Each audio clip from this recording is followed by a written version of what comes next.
Every city you burn, I'm gonna build one high.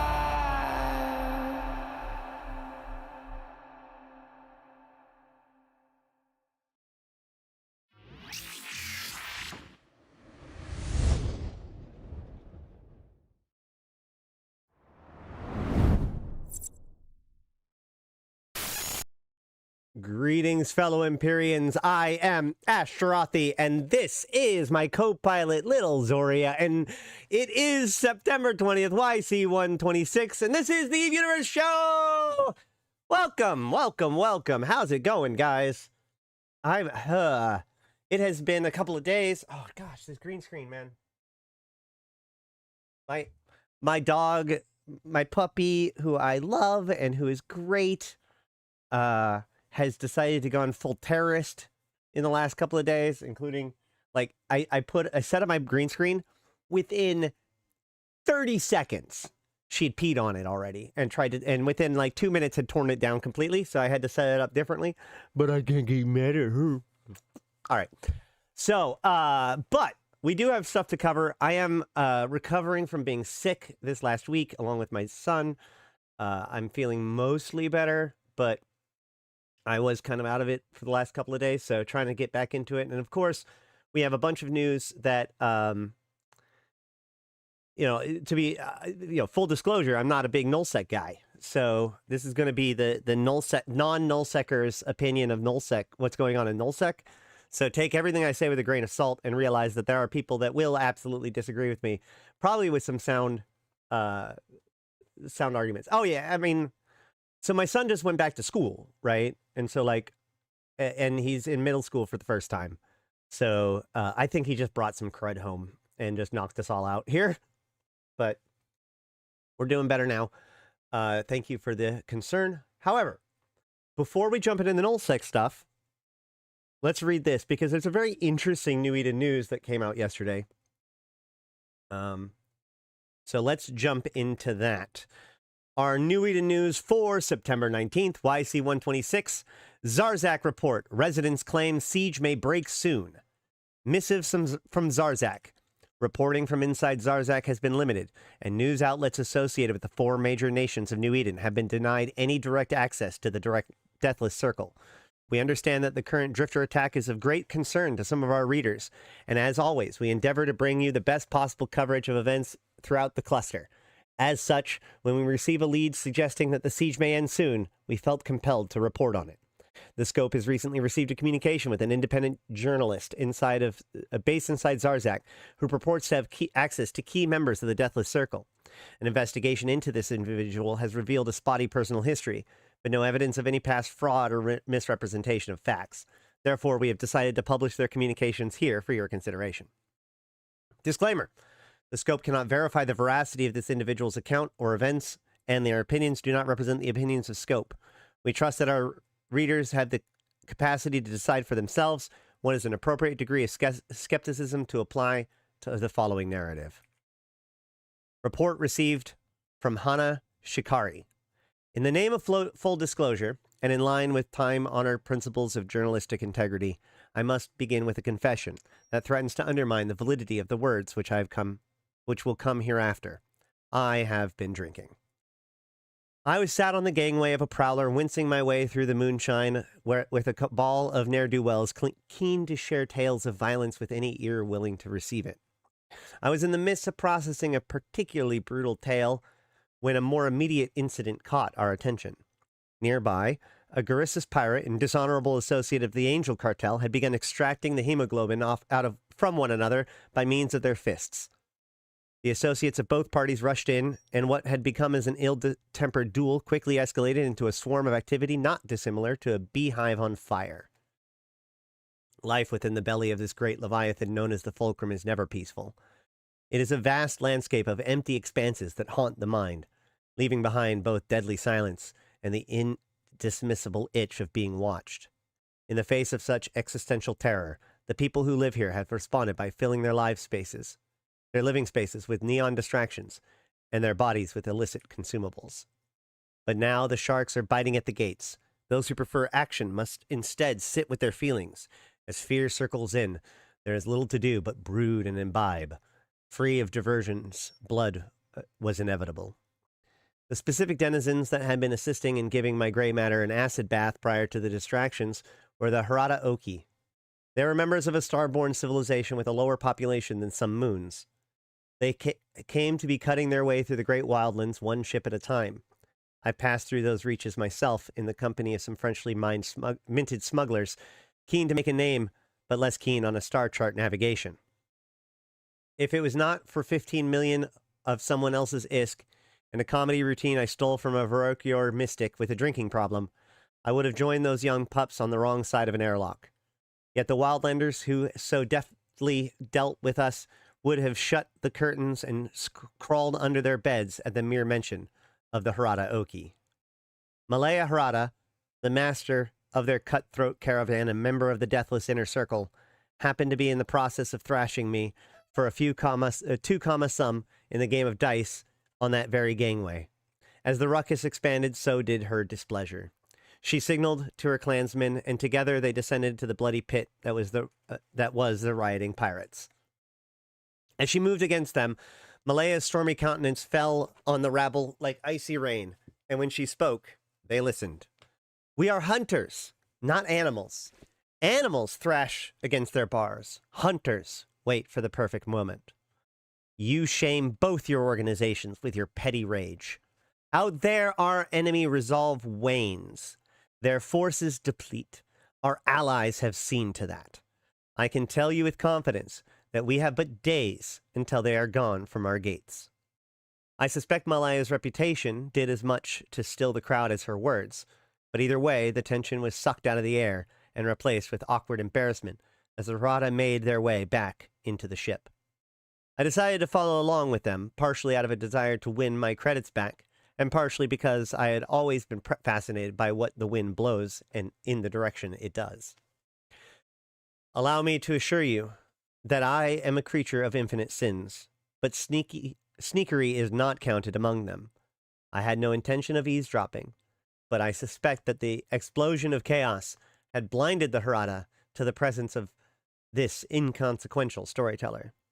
Nonetheless, the conversation I overheard between Malaya and one of her captains, Joven Harada, has been transcribed here to the best of my recollection. If this siege is about to break, does it mean that he's found the thing? Joven was not an articulate man, but has successfully managed to retain all of his limbs and eyes despite the profession, and I believe that to be commended. It means that the Capsuleers have broken it for us, Malaya responded. My cat and fight now my cat and dog are fighting. Sweet. And once the drifters cannot deploy their engines anymore, the interference on whatever impossible centers this insane place uses should be cleared. Then we get a fancy weapon to finish the job? War isn't about weapons. It's about understanding and opportunities. That's what he'll bring to us. I turned about and left the crowd at that, determining to find something of less significance to engage with. This cryptic exchange passed over my head like a titan in orbit. My life's path has revealed a series of truths I can best describe as a cascading miasma of confusion, but it occurred to me that those whose journeys had been obfuscated by facts may find some value in it that I do not. Should I happen to stumble across any other matters of similar interest, I hope to survive long enough to share my bewilderment around those two. So that's it. That is the New Eden news for September 19th, YC126. This is an interesting one because, like, there's kind of three layers to this story, right? You've got the first section, which is the scope news bringing you the story. And then with that story is that they've received a report from a quote-unquote journalist inside of Zarzak. So then you've got her report, Hannah Shikari. But then past that, you have the discussion between the head of the Harada caravan and her captain, Joven. And, like, you can tell that the writers here really had a lot of fun. You know, the artist or the writer, the in-universe writer, Hannah, is clearly trying to like win some sort of prize with her verbiage, saying things like extracting the hemoglobin from one another by means of their fists. You know, very try hard writing. Any rate, but there is a couple of really interesting notes here. First of all, it does say that the siege is supposed to end, quote, within days. Now, this came out on Thursday. It's Friday. It's not over. So I'm just going to say it is quite, well, yeah, it is poetic, but that's my point, is that like, you can, like, this is written by a character who fancies themselves a writer. Does that make sense? As opposed to reporter, you know? It's more novelesque. So when do the deep flow rifts end again? They already ended a week ago, I think it was. It was shortly after the siege started that the deep flow rifts stopped. So my prediction, since Tuesday is a big day for patches and stuff, chances are I would be surprised if the siege lasted past next Tuesday. So the siege rifts are currently ongoing. You can still do them. I know Dutch Gunner has been putting together some fleets to go do them successfully. They are pretty interesting. I don't know if I've talked about these. Did I? I think I did. Did I tell you guys about the different resonances? At this point, I don't remember whether or not I was sick and didn't talk about stuff or not. Somebody tell me whether or not I told you guys about the Horizon sites the other day. I think I did. At any rate, so if you're interested in that, of course, hit up Dutch Gunner either on the Arataka Research Consortium Discord or on the Convocation of Imperience Discord. Yeah, so there is another interesting thing, which is this idea that they're teasing, if the siege is about to break, does that mean he's found the thing? So we know that the Deathless has been trying to kind of unlock Zarzak in the Fulcrum. That a very small portion, you wrote about some parts of the sites on the IGS. Yeah. Well, the point is that there are now 3 different resonance pieces. One of the resonance pieces seems to drop only in the Nullsec sites. One resonance piece only drops in the Lowsec site. And the third one, the Electron one, which is the one that was also in the Deep Flow rifts, drop in both. And then at different phases throughout the site, you drop in the correct resonance to spawn the Drifter Officer. So it's one of those things, that, especially since the Zarzak lockout makes it really difficult to transport something from the Nullsec sites to the Lowsec sites. There's going to, like, if Nullsec runners and Lowsec runners both go to Zarzak, they can trade there. But it takes 6 hours to go from a Nullsec site to a Lowsec site by a single individual. So you don't need all 3 in order to access the site and get cool stuff, but in order to get all 3 chances at officers, you do need all 3 pieces. Y'all need to stop. So then we get a fancy weapon to finish the job. I don't know what this means, but she does push back that war isn't about weapons, it's about understanding and opportunities. That's what it'll bring to us. They're kind of hinting that the Deathless is promised a solution, but it may be that the riffraff are kind of confused as to what the solution is. You know, like from a line member's point of view, or even a captain's point of view, it's like, oh, well, we need a new weapon. That makes sense. Stop. Hold on. Let me...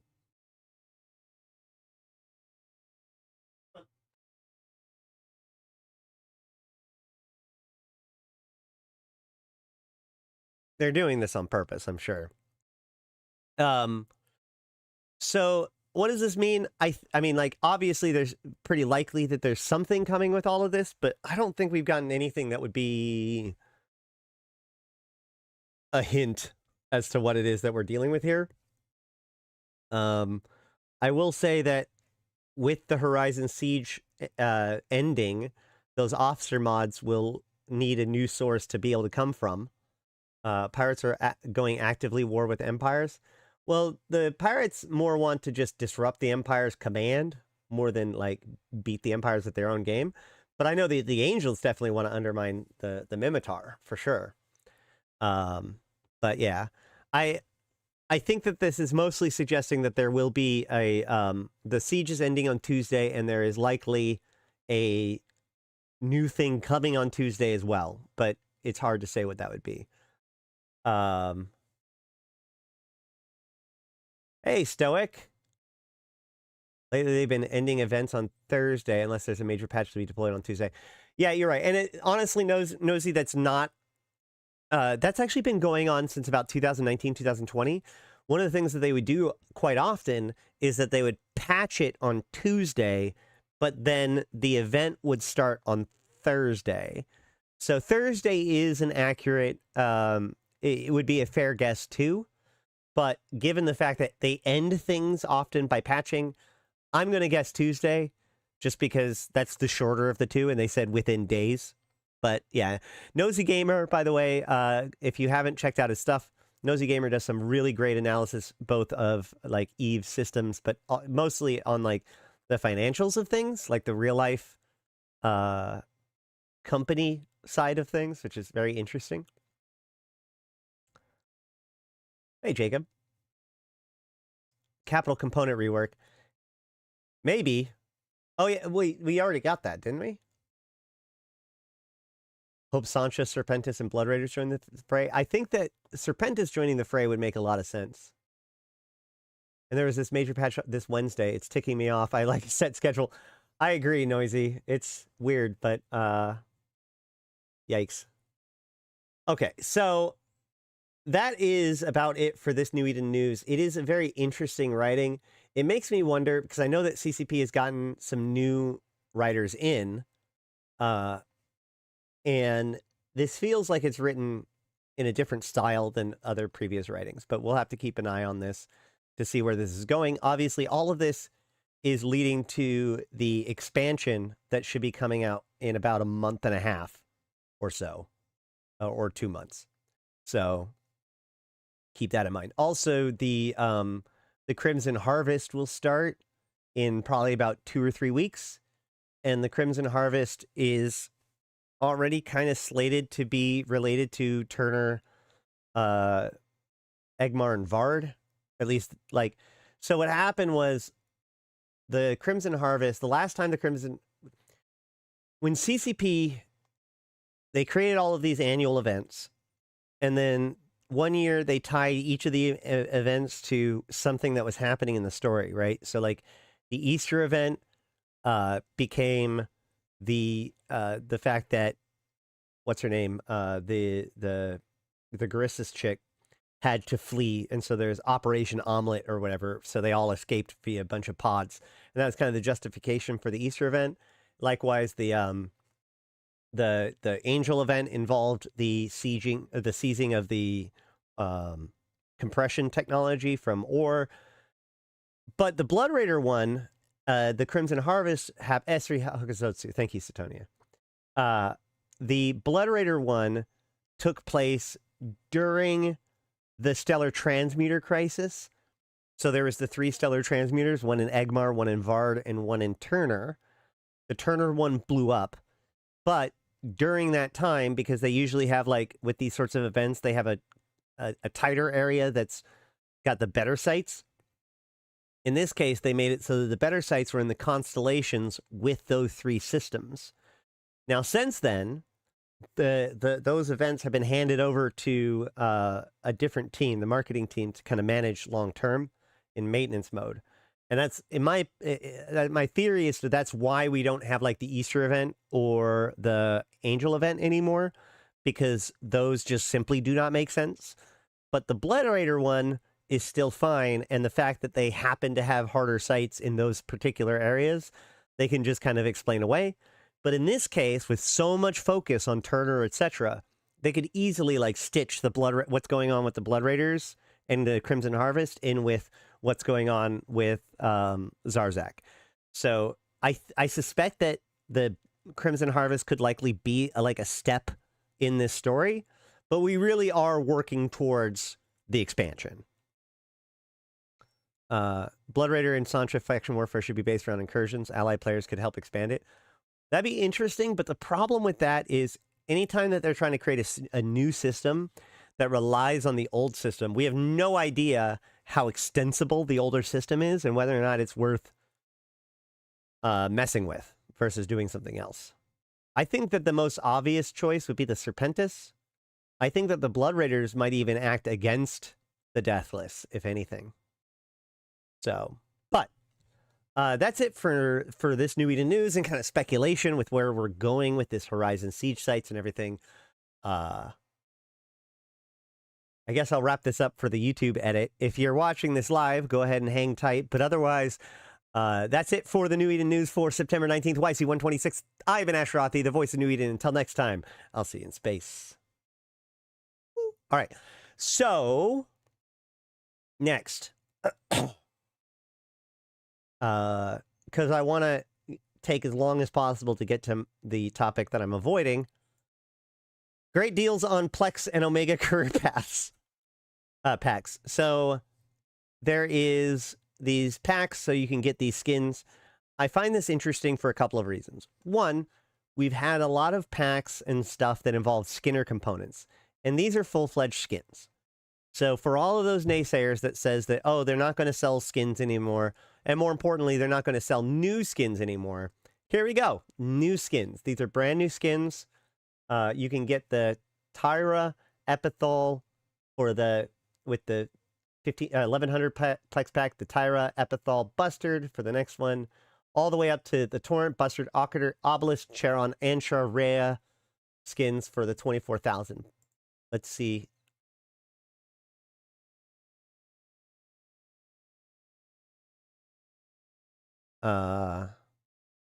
So 1,000 Plex.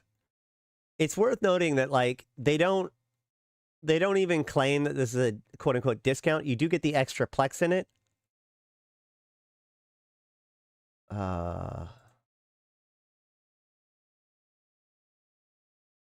So yeah, 500 Plex is $24. So let's say 1,000 Plex would be would be like $50, right? So if we go here, this is 1150 Plex for $44.99. Actually, another good way of putting it is 500 Plex is $25. Wait, what? Is that true? Yeah. I'm stupid. Yes, 500 Plex is a month of game time, which is $25. Or a month of game time without Plex is $20. So $40 for 1,000 Plex. Honestly, this is a pretty good deal. It is 15% off. But that's the 150 Plex extra. That makes it a off. I'm pretty sure is how they're looking at it. Maybe it's both. I don't know. But the point of the matter is that this means that this is almost as efficient as just buying game time directly. Good, they're doing construction. I hope you guys can't hear that. So the skins, like with a lot of these deals, you might as well just assume that I don't have a creator code. Sorry. With WeHype? I need to look into that.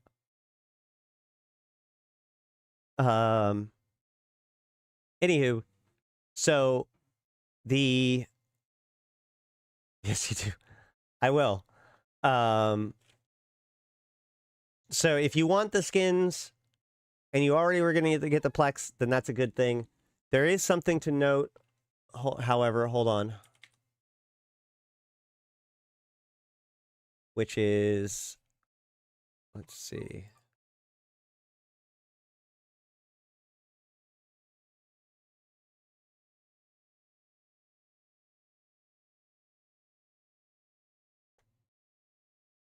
Grrr.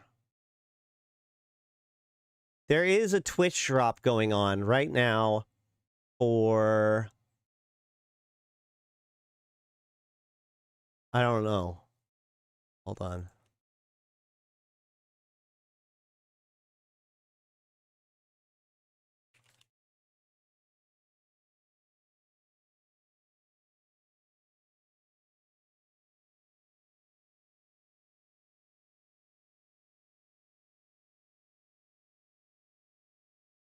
The Squall. So the Tech 1 hauler has the Matabu skin right now for 4 hours of watch time. So that's something to look into. Now let's go ahead and look at those skins real quick, just so that we can get a feel for whether or not we like them.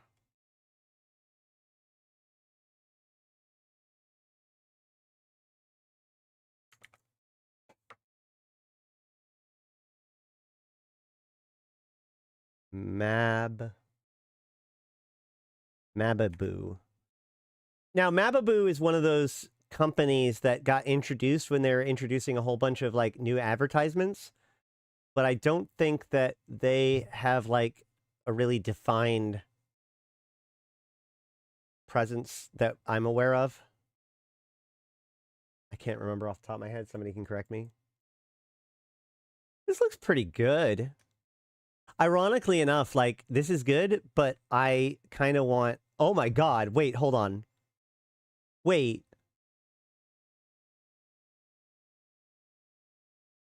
Is that... This isn't real, right? Those aren't actual tickers. Those are just, like, bullshit, right? This isn't based on real data. Is it? I can't think of what these things would be. ANWBAM. I think these are companies. Yeah, this looks like... This looks like it's, stand-in stuff, not real. It's not like it's showing you the price of Trit or something. It's corp stocks in universe. That's fucking cool. Is there any backing data that shows this, or is it just like for funsies? I'm gonna have to start thinking about what all these corporations are. Hold on. BAM. Nope, we're not. That's not gonna work. That is pretty cool. I like it. That feels good.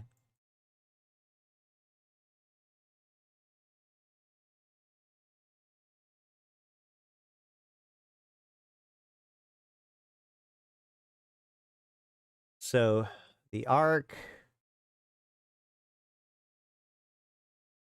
Where's the tickers here? Oh, yeah. There's the tickers. Hi.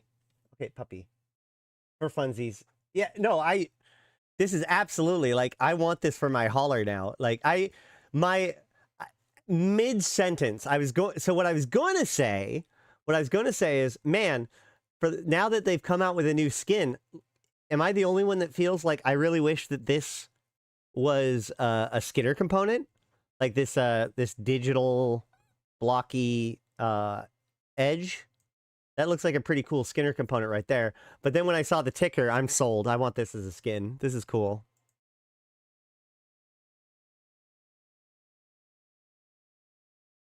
Bestower. So then the free one would be this one. I wish all this... Man, I've argued this before. I want any skin that I have unlocked to also unlock a corresponding Skinner component for it. Oh, the tickers are at the bottom.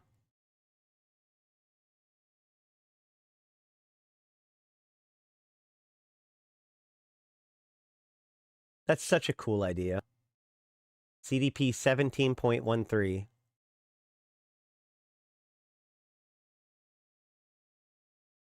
Yeah, they do say the same number. You know, they go up and down, but they do say the same number.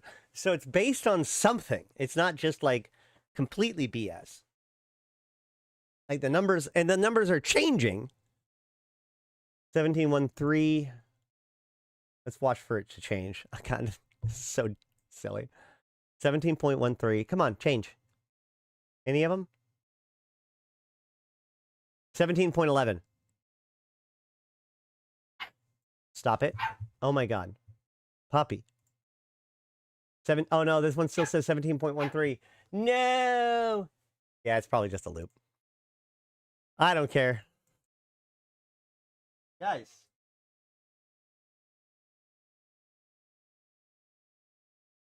Am I gonna have to lock you out of here? Hold on a second. Let me go get like a spray bottle or something.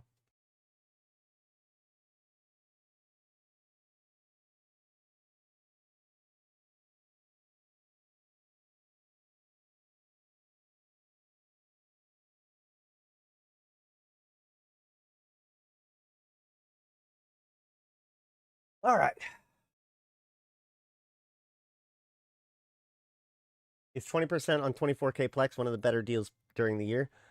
I mean, it's probably about a normal deal. It really is going to boil down to how much these skins are worth, which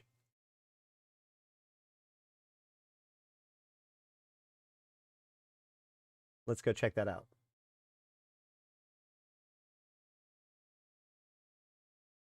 Motivational hydration, exactly.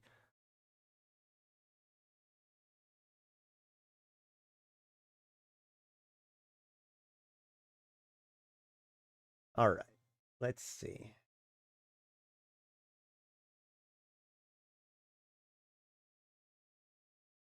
What is it? MAB. So not all of them are on the market at all. So let's go look. The highest tier, which is 20,000 Plex for $649, which is bonkers, is Torrent, Bustard, Ocketer, Obelisk, Charon, Ansher, Rhea. So, yeah, the Arc isn't even on there. So there is no way to get the Arc one yet.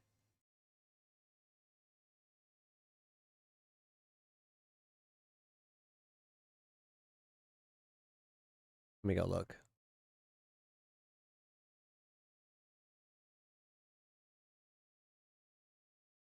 Do I see an Arc anywhere here? No.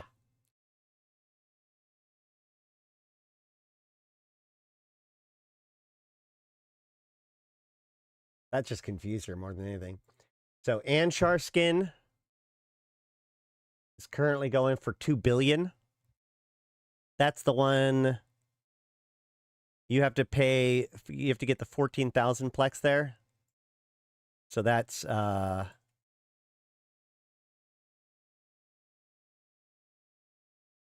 $419 to get the Anshar and all the rest. So that's going to be a very spendy one. I don't imagine this is going to go down in price very much. Bustard, the Bustard's 200 million. Charon's $1 billion. Deluge is 700 million. Epithal is 200 million. That's not it. Those are permaband. Obelisk is 400 million. That's interesting. Wait, Charon is... Yeah, Charon is $1 billion, but Obelisk is 400 million.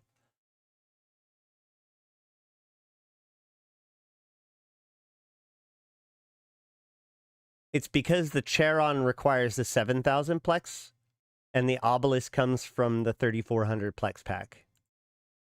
So you can get, for $124, you get the Obelisk, but you have to get the $239 to get the Charon. Ocketer is 600. Oh yeah, these prices are... They might push down a little bit over the next couple of days, but as soon as the sale is over, they're going to go up. I mean, here's the thing about these, okay? When it comes to the value of skins, it has to do with its availability and its desirability, okay? That's the part that a lot of people don't necessarily catch. Like, here's a good example. We can look at, you know, hey, Sheesh, thank you for that. We can look at biosecurity responders, right? And any biosecurity responder is going to be just dirt cheap. Why? Because there's tons of them. You know, there's more of these skins than there are people that want them, right? Because they're not cut off yet. But if we go all the way back to Exoplanet Hunters, we start to see that, like, this one's worth 5 million. Now, the previous one that we just looked at was like 200,000. So the difference between those two, even though 5 million isn't much, the difference between those two is huge. It's a factor of 10 or, well, 20 really. But, you know, and the only difference between this and the other one is how rare that, you know, is the fact that these can't be obtained anymore. So they're a dwindling supply, right? Another good example of this, though, is we can look at the other side of the coin. We can look at Purity the Throne, right? Purity the Throne is probably the best example of this because it was released once back in like 2017 and then never again. So we have things like the Magnate being 65 million. This used to be like hundreds of thousands, right? And the Malediction, 175, Omen, 87, Oracle, 188. Actually, these are all way higher than I thought they would even be this time. 150. But if we go to, like, say, the Curse, $1 billion. 500 to $1 billion. Now, the question is the Curse worth more? Or, you know, was it harder to get the Curse skin than the Devoter skin? The answer is no.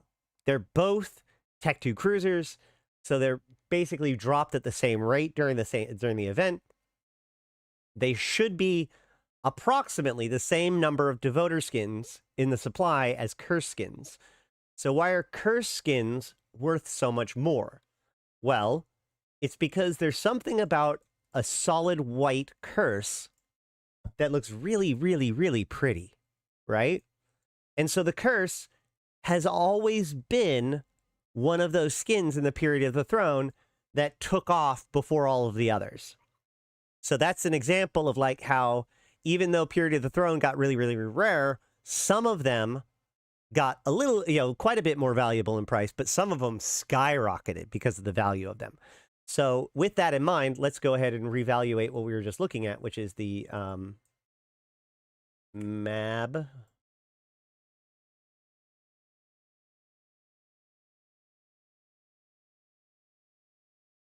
So with these, we can see that like all these things are pretty valuable right now, but that's just based on the price of how much it costs to buy these things, right?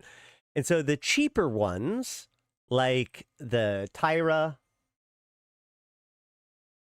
this one is one of the cheapest ones and is likely to be the most likely to be suppressed now because the chances are there's going to be a lot of people that are just buying the first tier Plex pack, right? With the Tyra and the Epithal. And then the next tier up is the Bustard. We see that's a little bit more expensive, right? And then comes the Deluge and the Obelisk.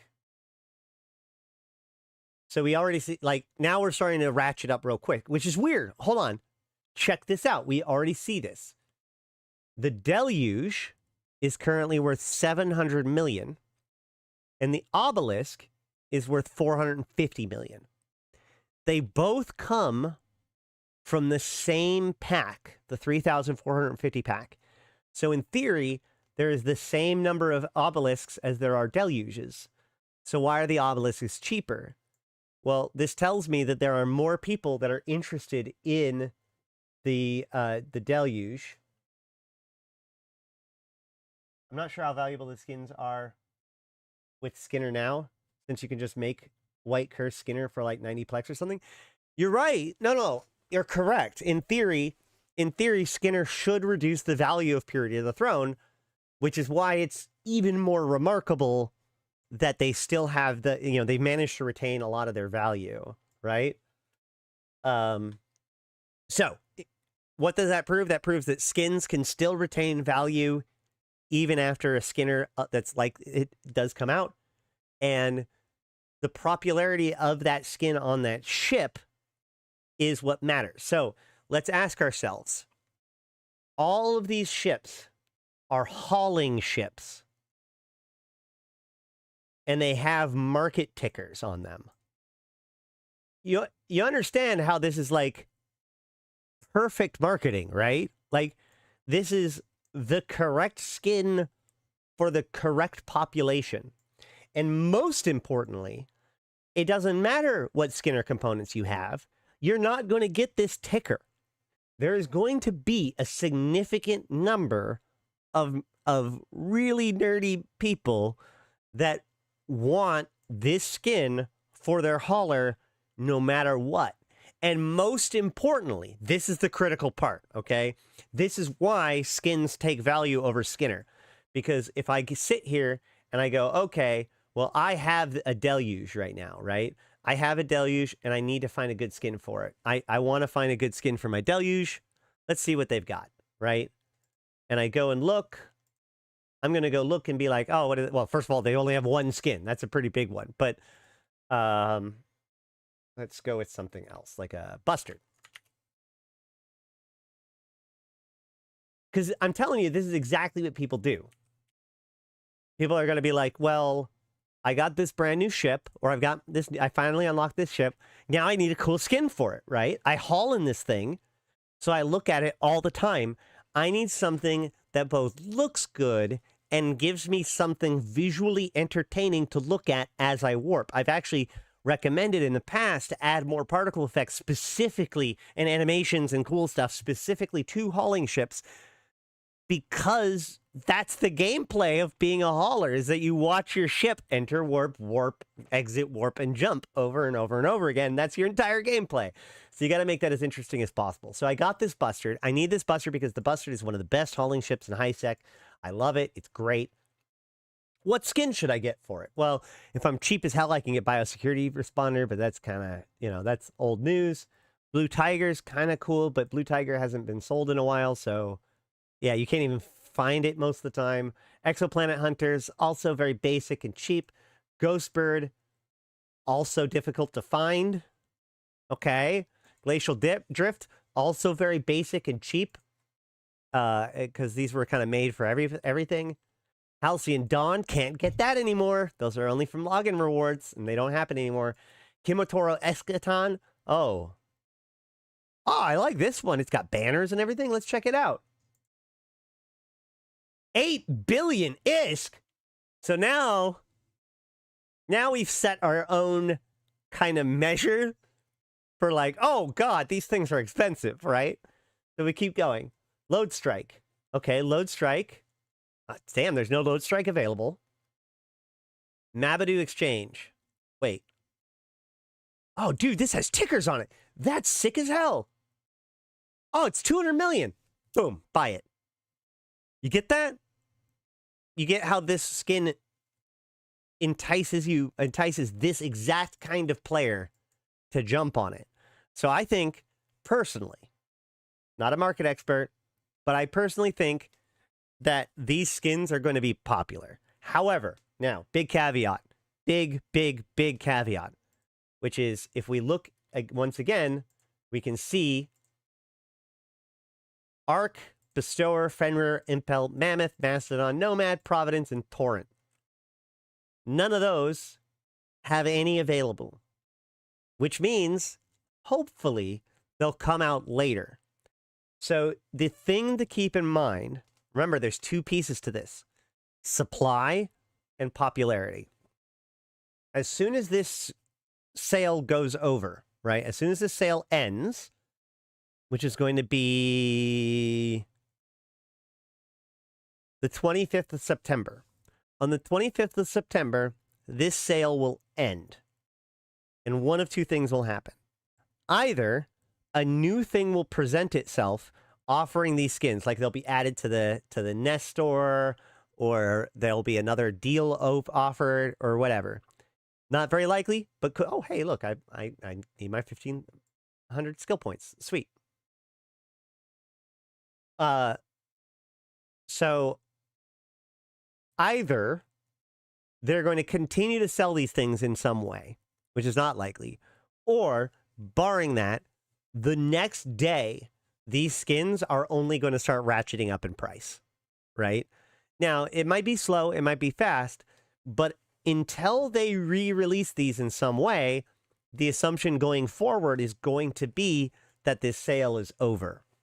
So it isn't a terrible idea, if you guys want to put up some cheap buy orders on some of these, especially like the ones that look like they're doing kind of well, like the Deluge, or even the Bustard. Actually, honestly, I would put up some buy orders on the Bustard and see whether or not I can get that to flip around, because the Bustard is the one that I suspect its price is low because it's easier to get right now.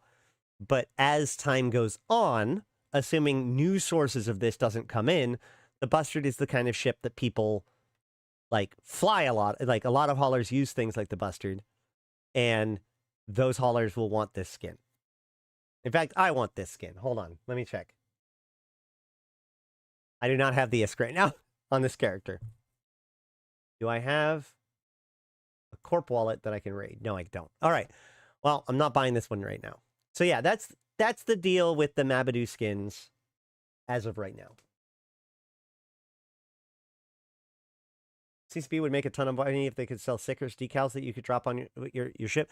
Decals are one of the things that I'd really like to see happening. Although there was that leaked report from, I think it was KCLP, that was posting about like all the stuff that's happening to Skinner. Who knows? I mean, KCLP, I don't really have him known too much for like coming up with bullshit, but I mean, if someone fed him bullshit, he'd probably spit out bullshit. But that said, the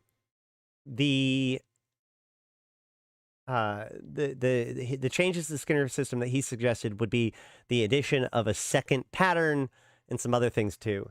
So you know, that's kind of cool, and it makes sense that they continue to expand it out. You really want the Ocketer skin?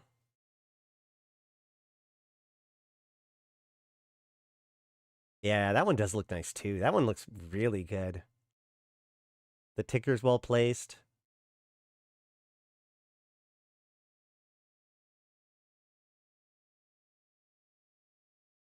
I want it for my Rhea. Oh, I actually really like the fact that it's on the side like that. Tambra has posted a ton of pictures on Twitter with anime girls on ships. Yeah. Actually, hold on.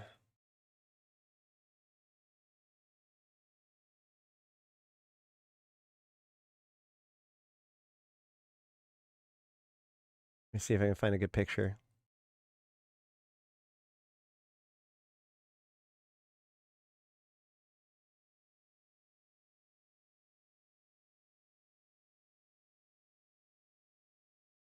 On the other side of the fence, on Eve Echoes, we literally have like weeb skins. So why not, right?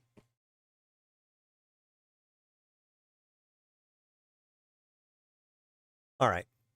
Next.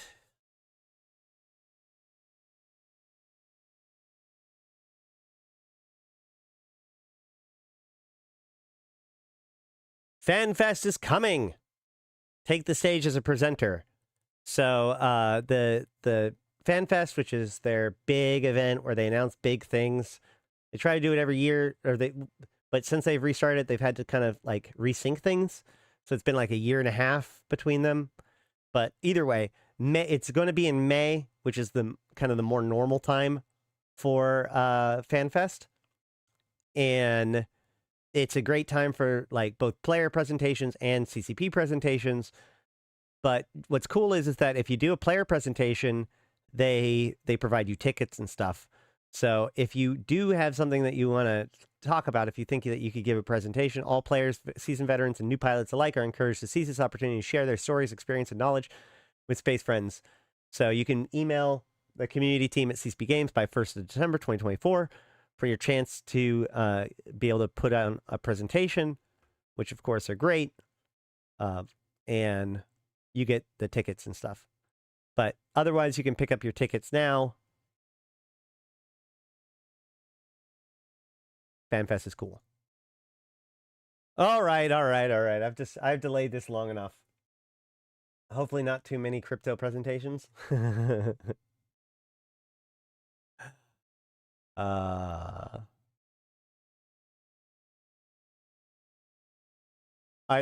want to make a joke about that, but now I can't think of a joke that is both funny and something I'm willing to pay. Like, hey, Stoic, thank you for that.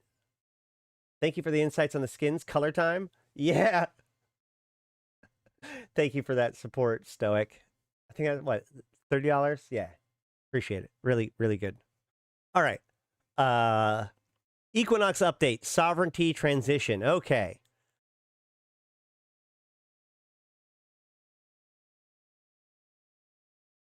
So, let's start from the beginning. CCP, a long time ago. Let's start with, you know what? For this story, just to give us enough context, let's go all the way back to about 2016. Okay? It was 2016, 2015, 2016, and CCP was getting ready to come out with Citadel expansion. Now, up until this point, so CCP Siegel came in and, decoupled their production schedule. So that way, instead of having 2 expansions every year, they changed it to being, a patch every 5 weeks or something like that. And that was cool and all, because there is kind of this fear. CCP had this kind of routine of coming out with an expansion, and that expansion would have a feature, and that feature was supposed to revolutionize everything. And when that feature was not the greatest thing since sliced bread, it was kind of mediocre. And some of them were okay, some of them were good, some of them were flops. But overall, the idea that CCP needs to create some magical new feature kind of fell apart, especially when it came to Dust 514, Carbon, and Ambulation, right? Because that was it. Ambulation was supposed to be the big thing that took Eve to the next level, that made Eve no longer live in the shadows, but gave gameplay for everybody, and suddenly it's more popular than WoW. I'm kind of kidding, but not, right? Obviously didn't happen. CCP ate crow for that. By 2016, CCP Siegel had more or less righted the ship, but the idea was, it's like, okay, well, now we need to move on to the next thing, right? We need to start building something again. And so they're going to come out with their their new expansion. It was Citadels. Now, up until this point, they wanted to rebalance POSs, but that was a really hard thing, so they're going to completely replace POSs. And the problem was that meant that this big change, that and capital changes, were part of this expansion. But the issue was that the belief was that was going to be a very controversial change potentially, but also it only affected kind of top echelon people. This was actually one of the reasons why POSs didn't get updated for a long time, was because while everybody accepted the fact that POSs were broke as hell, the idea was that so few of the population interact with them that fixing the quality of life of POSs wouldn't actually help that many people. So it's not worth their dev effort. CCP Siegel comes in and notes that, well, while it is a small population, that's the population that makes everything possible for everyone else, right? These are the movers and shakers that make things happen. You make them pissed off, then everything falls apart for everybody. Nobody has ships, nobody has fleets, nobody has content. But if you support them,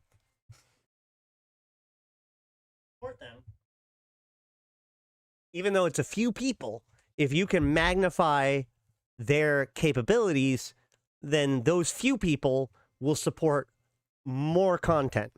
So that was kind of what was in mind when it came to Citadels and the structure changes, or that. Oh my God. Stop. So they needed people to really, really like them. So Citadels was built, and the capital changes were built, and really all the Upwell structures were designed to have giant carrots on them to make things so attractive that people would really, really like these changes, right? To the point where they sacrificed some very core design elements of EVE Online. For example, before that, Titans could never be docked, right? But after this, now you have structures that allow Titans to dock, and it introduces asset safety, which is another thing that, the idea that something can be blown up but not destroyed was very alien too. But these two things together means that now we have Titans inside of structures, which they could never have been there before, just because they can be asset safety in there. I'm not going to go into why this is a problem right now, but I'm just giving that as an example of something that was sacrificed on the altar of making people like Citadels. And this pattern kind of continued over the next couple of years, where CCP was in this mode where they're really trying to be supportive of the players that existed and give them things that they will like, right? So the next big thing up the chopping block was one of the most useless ships in the entire game. This giant, expensive, totally useless ship outside of very limited purposes, the Roke Wall. The roll wall basically existed only inside of posses to send out boosts to other people. People AFK'd in their roll wall for the entire day in order to support their mining fleets. That was it. That was the entire gameplay around the roll wall. In fact, even the compression that roll wall provided was eventually given to like structures and stuff. So even those advantages were taken away from the roll wall. So the roll wall is just a super useless thing. Mining was not very well respected by the player base overall. And so they came out with Lifeblood and the things around that. And with that, again, they really, really want these things to be likable. So they make the roll wall really, really good at mining and all these things really, really good at mining. Every single time that there's any sort of concerns, they just kind of ratchet up the numbers a little bit in order to make everybody like it a little bit more. Now, they did have to rein in things like the defensibility of the roll walls, et cetera, but that's not the point. The point is that in the effort to make everybody happy and likable and all this stuff, we're raising the player capability over and over and over. And this leads to absolute runaway production and resource extraction, right? This is what leads to the reign of the roll wall. So suddenly Titans become pretty affordable. Capitals of all kind become damn near cheap. Like a carrier after insurance was roughly the same cost as a battleship or a marauder. So, you know, there we see this weird period of kind of stagnation where it's not worth attacking anybody. It's worth turtling up and just continuing to build up and continuing to build up and continuing to build up. That plus asset safety means that everybody starts to feel like everything's kind of stagnant. No one's attacking anybody for any sort of purpose anymore. Wars are now just kind of organized by leaders as like a war game more than anything, because attacking your enemy doesn't actually take anything from them, because you can blow up all their stuff and it'll just asset safety a couple weeks later. Yeah, great. You get like 20% of their value, whatever. Titans don't asset safety correctly anyway, so it doesn't actually like give them the correct amount of value. Attacking your enemy just doesn't have the same visceral feel that it did prior to this. And so we see this period of turtling up and stagnation. And CCP, you know, player base complains to CCP and says, well, you know, things are stagnant and you're not giving us any conflict drivers anymore, especially when they started to make it so that players could effectively customize their space. So that way there was no such thing as bad nullsec space. And with the moon mining and everything available, it just made it so that, yeah, we enter in that period of time. And so CCP sees this and they're like, okay, well, this is starting to hurt our markets. This is starting to hurt, especially like newer players, because now mining lower end stuff was basically useless because you could just mine it so much more effectively in the bigger stuff. So they started the period of scarcity, which is cutting everything back. And as they did that, they started to add in new features and new gameplay, but from a PvE point of view, right? And we start to see things like the Triglavian invasions. We see the Abyss. We see, you know, that sort of stuff, right? But all this time, everything's kind of being cut. And they're using this as an opportunity to make a lot of systems a little bit more complicated, or at least a little bit more complex of a system. Like, for instance, you see the industrial changes where the new R4 materials, reactable materials, are required for battleships and capital ships and stuff like that. We also see things like the mineral DNA changes, where now you can't actually get high-sec minerals in Nullsec, like, at all. Everything has to be imported. And so this was a really, really painful time for Nullsec in particular, because all of the crazy advantages that they had been gotten all of this time during this reign of the Rock Wall were cut back. You know, no longer were they islands to themselves. No longer did they have unlimited resources to extract. You know, it doesn't matter how many miners you have if there are no rocks to be there. So then we hit the end of scarcity. And to be honest, I think that they announced the end of scarcity probably a little bit too early. But at that point, they stopped trying to cut things away. And now they're trying to build in new systems that allow more flexibility in their ability to like adjust levers. So like a good example of this is this. Back in the day, capital ships were made with only minerals, like base minerals. They're basically Tech 1 ships. So you can't really change capital production or the mineral mining for capital production without changing battleship consumption.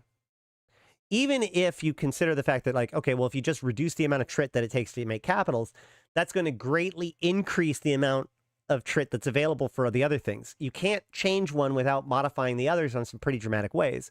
So by introducing things like the R4 doodads and the capital doodads, they can now put choke points that affect capital production that don't affect sub-capital production, right? So that was kind of their strategy going forward.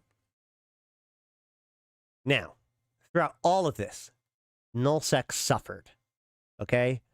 They had everything cut away from them, and they sat there while all of the people that they used to shit on made fun of them. Every single time that they got cuts taken from them, the high secers and the low secers were like, oh, adapt or die, just like you say, meh, you know, whatever, right? People aren't necessarily friendly to them.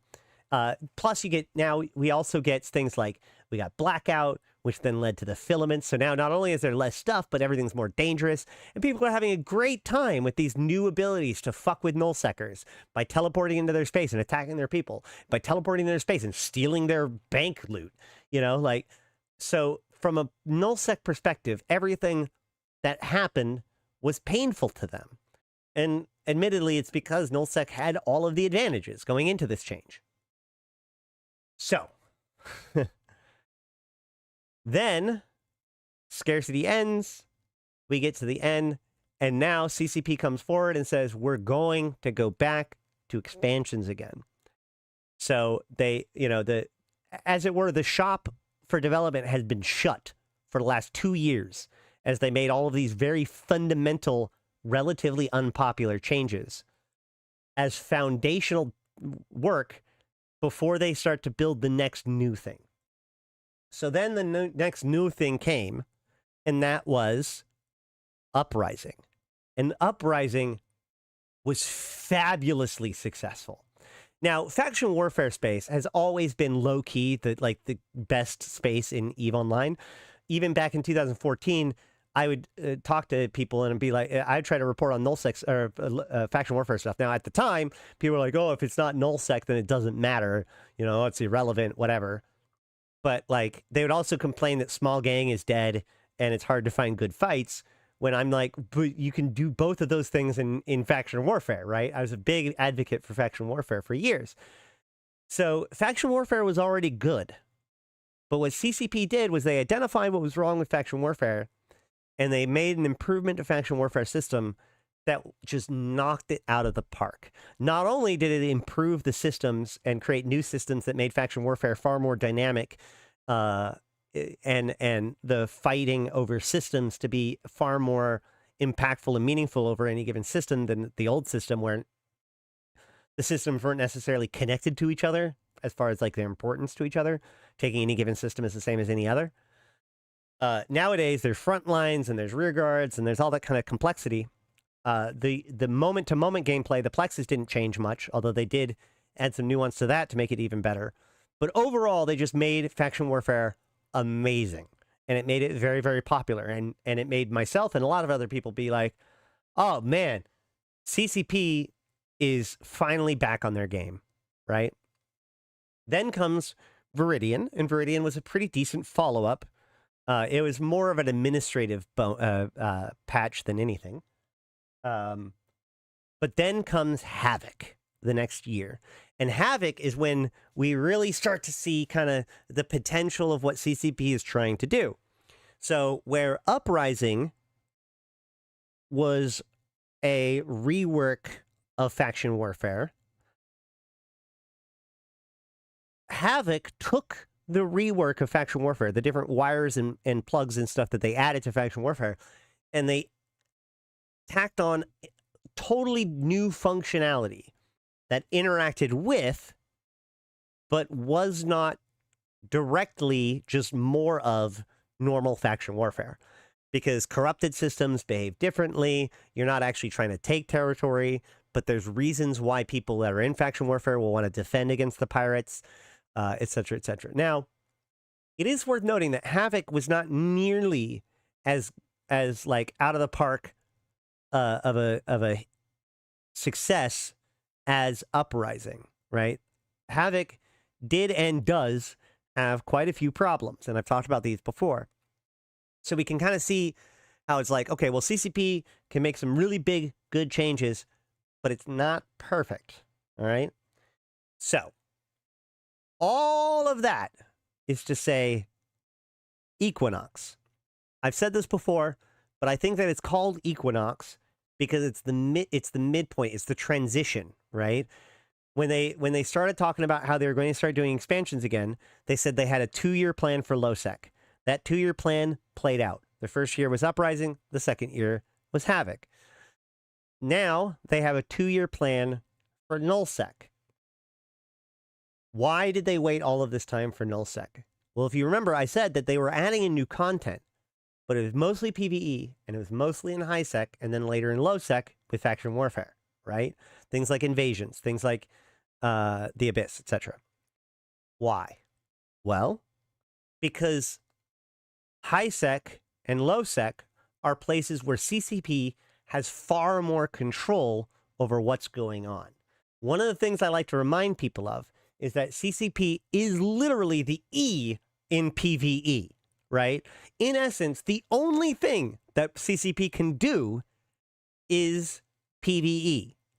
We make the PvP using the tools, right? By definition. So while CCP can design things that influence behavior, they don't create PvP or balance PvP in the same way that you balance PvE. And this isn't just CCP, this is just all games, right?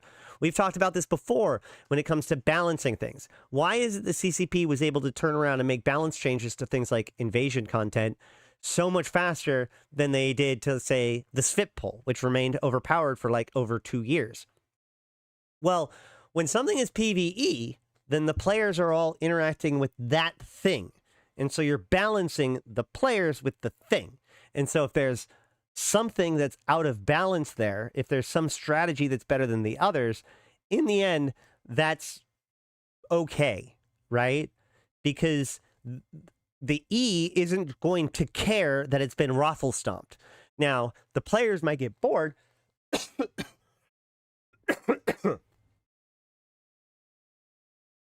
The players might optimize the fun out of their own game, but if the players are overpowered compared to the PvE, they're not going to complain as much as if there is an imbalance in PvP, right? Because in PvP, one person's victory is by definition another person's loss. The other problem with this is that EVE Online is at least largely a sandbox game. And this is another thing that we've talked about quite a bit. Is it a theme park? Is it a sandbox? How much of it is theme park elements? How much of it is sandbox elements? But it is absolutely true that the theme park elements of the game, i.e. the activities to do, are more easily situated in places like HighSec or even LowSec. Well, really HighSec. And then PvP activity, sandbox activities where players have control, where it's less about players doing activities that are created by, or, doing content created by CCP, and more about players creating content with tools provided by CCP.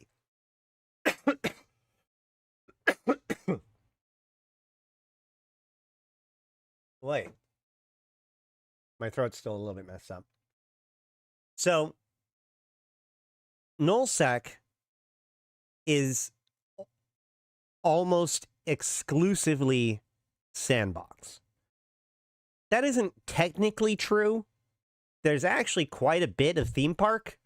All of the anomalies, all of the sodios, every PvE activity that you do, the mining, all of that's theme park shit, in theory.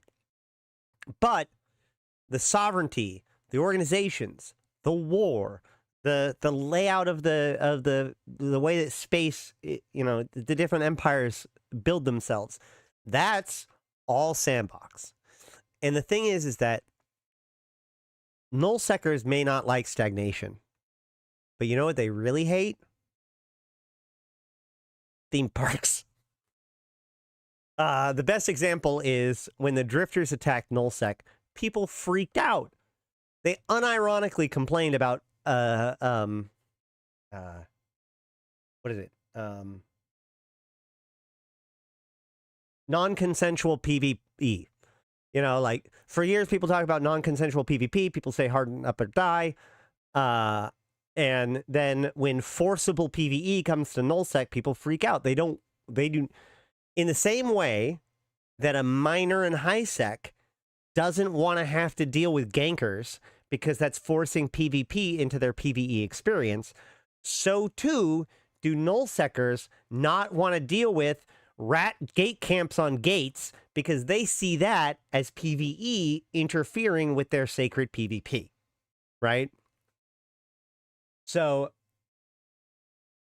and ultimately, whether or not they are right, they're the ones living in Nullsec.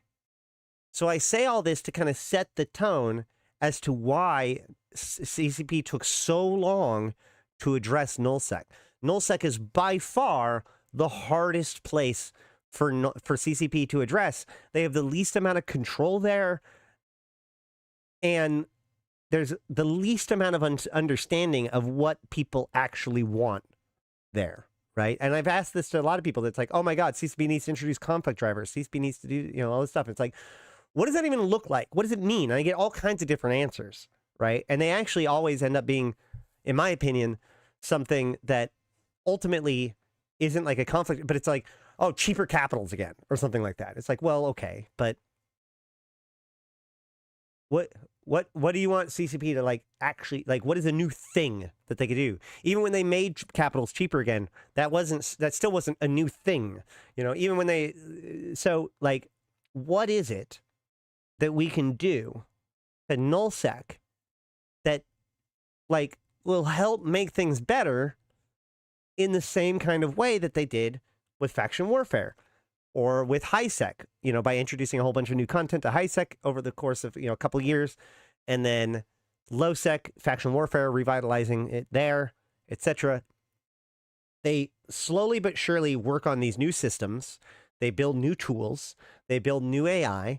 They build new stuff, and they test it out in all of these other scenarios with the idea that like, okay, well, eventually we're going to have to bring some of this stuff to Nullsec and make them happy. Enter Equinox. In the same way that Equinox was kind of, or in the same way that, sorry, Uprising was kind of a revitalization of faction warfare, Equinox is supposed to be a revitalization of Nullsec. And in the same way as Equinox, Equinox didn't change the fundamentals of faction warfare, the mechanics of ownership. It just changed the context by which everything was operating by adding in the front lines and the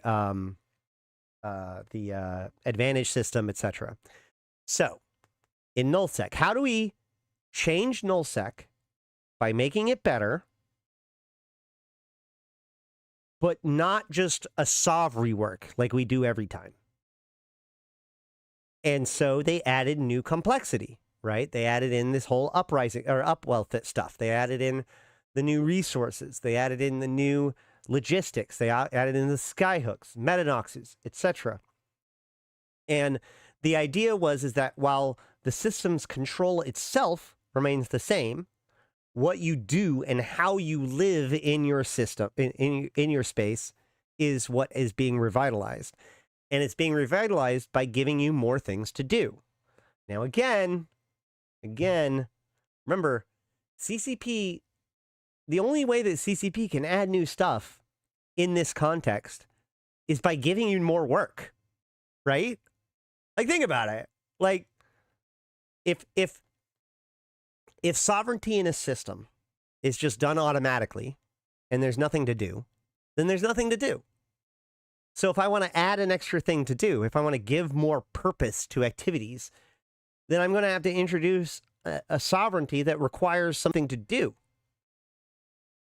So you get skyhooks and and personnel and power and all this stuff in order to give transportation and logistics and planning, etc., more of a purpose. And in the same way that like the mining changes, like when they made mining changes, they also made mining so much more important, not only to the production, but also to the maintenance of SOV.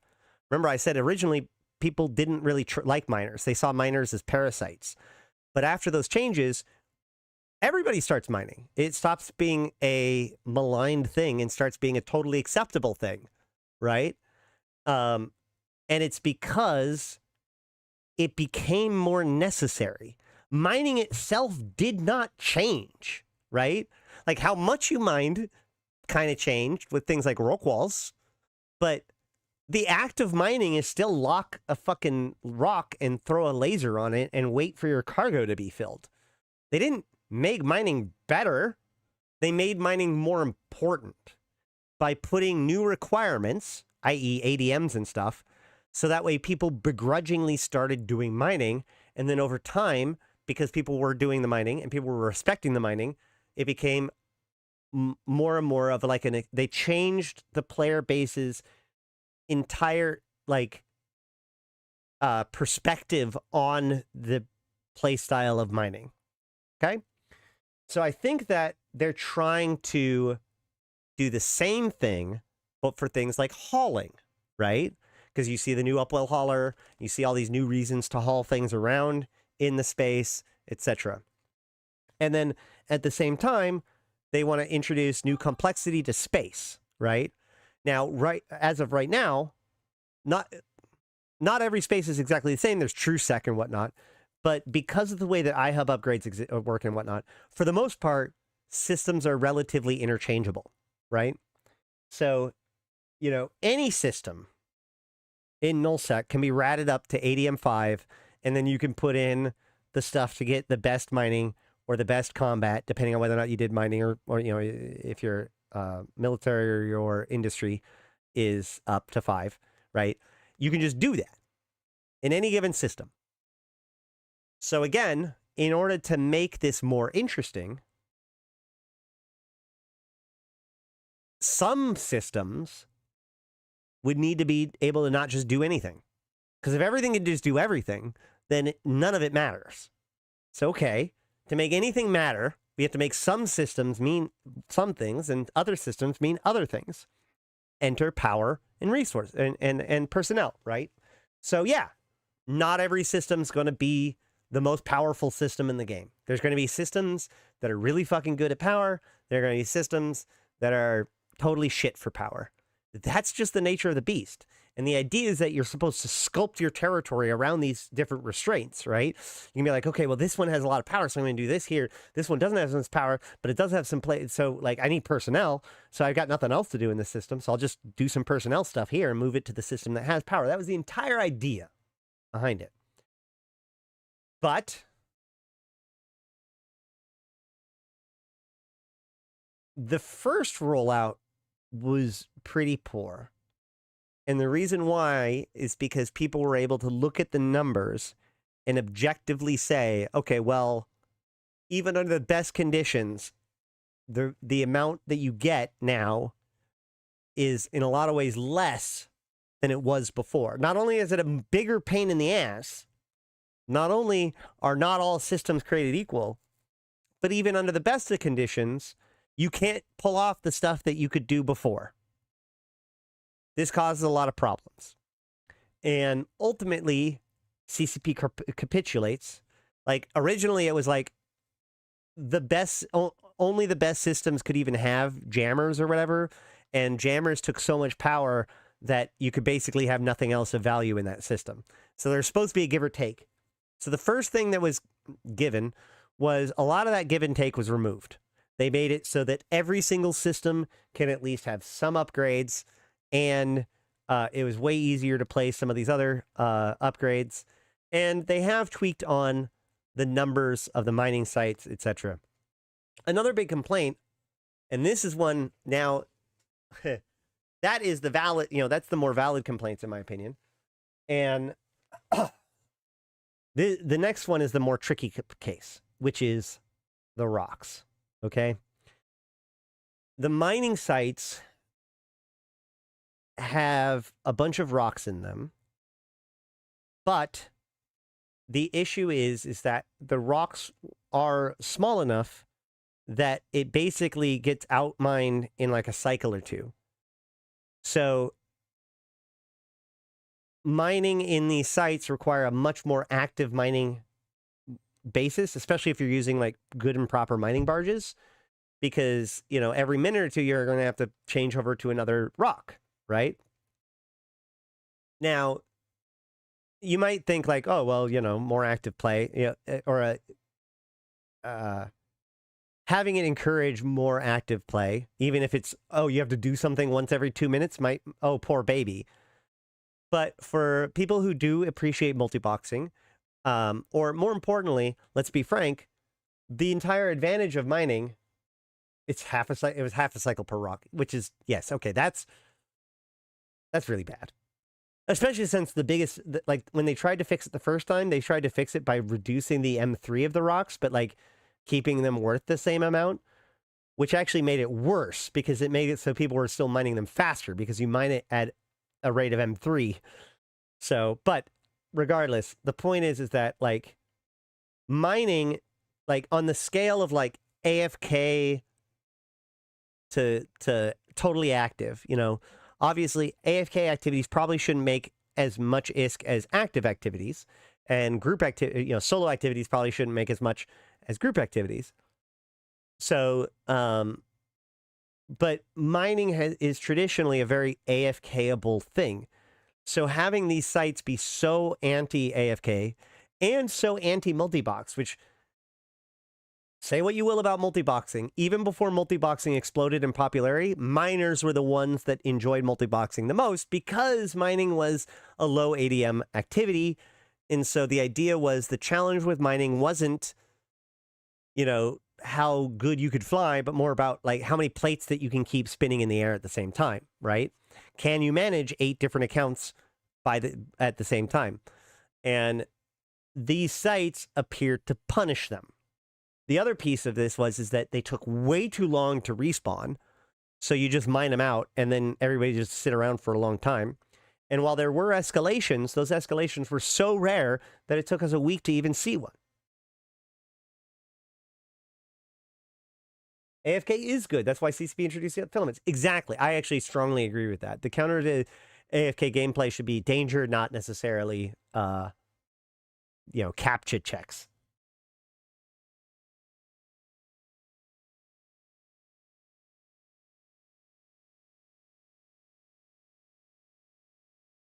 Yeah. Oh, yeah. As Lazy One pointed out, when people asked for bigger rocks, one of the things they did was literally make the rocks bigger. Like the models bigger. Not the contents, but the actual like physical rock in space is now bigger, which is not what anybody was asking for. So on the one hand, so like the reason why Uprising was so successful was because CCP Aurora, yeah. CCP Aurora was able to go on stage at FanFest and clearly articulate to everyone who's been in faction warfare the exact problems and advantages of faction warfare, giving us reassurance that they knew what they were doing. And the fixes that they did addressed the things that really were holding back faction warfare while augmenting the things that made faction warfare really, really good. Meanwhile, with Equinox, on top of the actual mechanical rollout, their communication with Nullsec and the way that they've reacted to criticism has been haphazard at best. Now, a lot of this has to do with the fact that the CSM are broadly more Nullsec oriented than elsewhere. And so this is a very personal thing for them. And so they're lobbying even harder. I'm sure that the noise to signal, like just the volume of like data streaming at CCP, the feedback that's streaming at CCP for Nullsec compared to Lowsec is so much greater. But also, think about it this way. there's a lot of things with Nullsec because we're now talking about the competitive side of things. So anything that's good for one guy is going to be bad for another guy, like almost by definition. So all of that brings us to things like Encelebix jump gates, right? Encelebix jump gates are powerful logistical tools that Nullsec gets to use in order to move around in space. And because of the way that they work, you can chain them kind of together so that way people can get from one side of their empire to a whole nother side of their empire, or, you know, across vast distances of space. It's a critical piece to power projection. And they got pretty significantly nerfed because of the power, the power requirements required to allow for them. This is also true about Sino jammers and Sino beacons. But the key here is that this is one of those things that, like, big sprawling empires will see anything that is an Encelebix nerf as a bad thing, whereas people who attack Nullsec or smaller empires will likely see anything that's good for Encelebixes as bad for them. Because, you know, if you're a neighbor of Goonswarm, if you are Goonswarm, then Encelebixes are a vital piece of being able to navigate around your complex infrastructure. If you live near Goonswarm, then Encelebixes are a way for your enemy to get from wherever the hell they are to you before the fight is over, and therefore they can dogpile you no matter what else they were doing beforehand, right? So you can see that those two people will never, ever, ever agree on how powerful Encelebix gates will be. Okay. All of that background. Let's now read yesterday's 2 days ago's update to the sovereignty transition plan. Now, sorry, one last thing. The critical thing here is that in November, Equinox transition will be mandatory. So right now, this entire expansion is playing fuck around games, for a lack of better way of thinking about it, right? CCP can fuck it up all they want right now, because if people don't want to, they have a critical metric to understand how well their things are successful, right? Because, like, that's the other thing. Feedback is one thing, but you got to watch what people are doing. You got to have metrics that let you understand actual player behavior, not just what they're bitching about. Because people are going to bitch for their own self-interest. There's no reason for anybody to be like, oh yeah, that's great, I'm glad. There's always going to be a reason to be like, oh no, the rocks need to be bigger, right? I like to joke, I like to say, like, there are two kinds of people. There are people bitching about the cheap changes, and there are people quietly making fortunes off of it.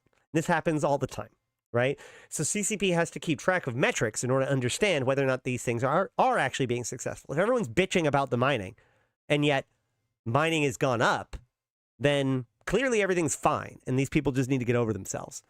But as we saw in the economic report, mining hasn't gone up.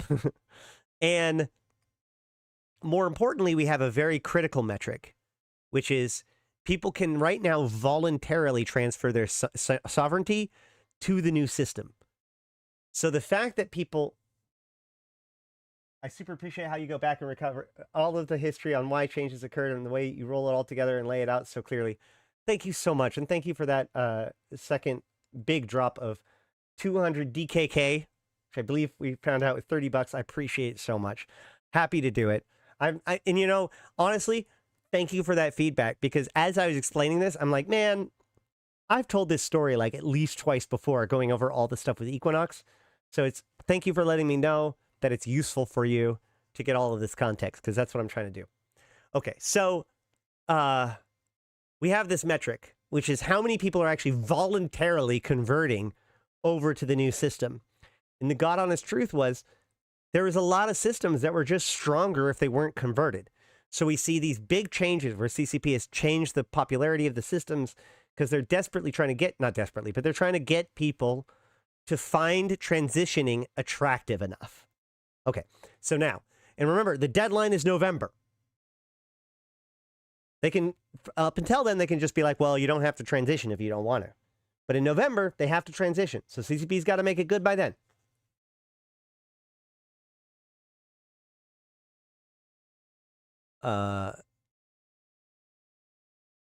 If you force a change that makes bot humans do something 5 times what it used to do, then the human's going to suffer in this situation.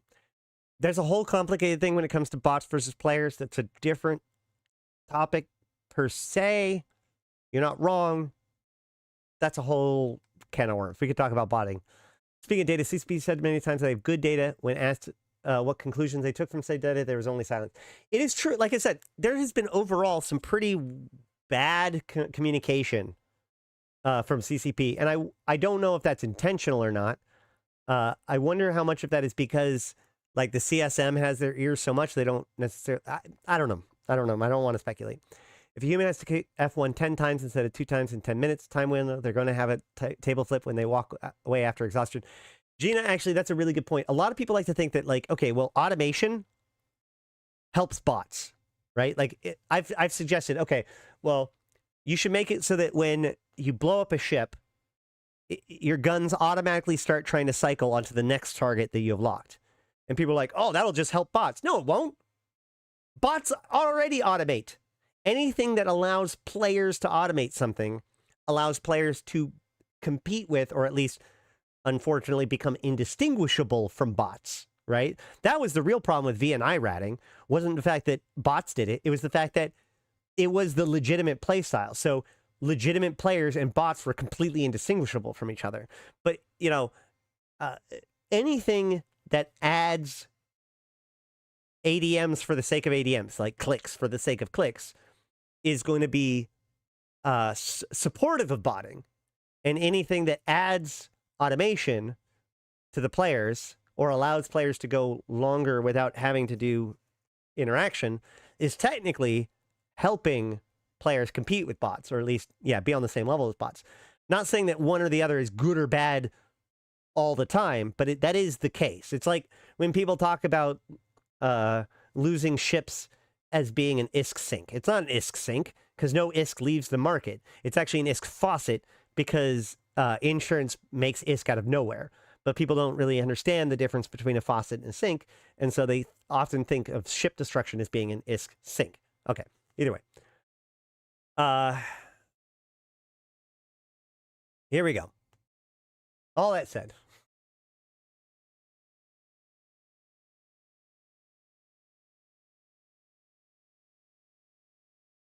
I am saying ADM when I mean APM, Dave. Thank you so much for that. I've been meaning to say APM. Sorry, you're right. ADM is active defense multiplier. APM is actions per minute. By that, I mean, like, how often you have to click. Sorry. Thank you for the correction.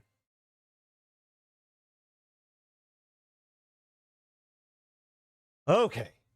Jesus. All right. Well, here we are, an hour of explanation later. We can start the dev blog.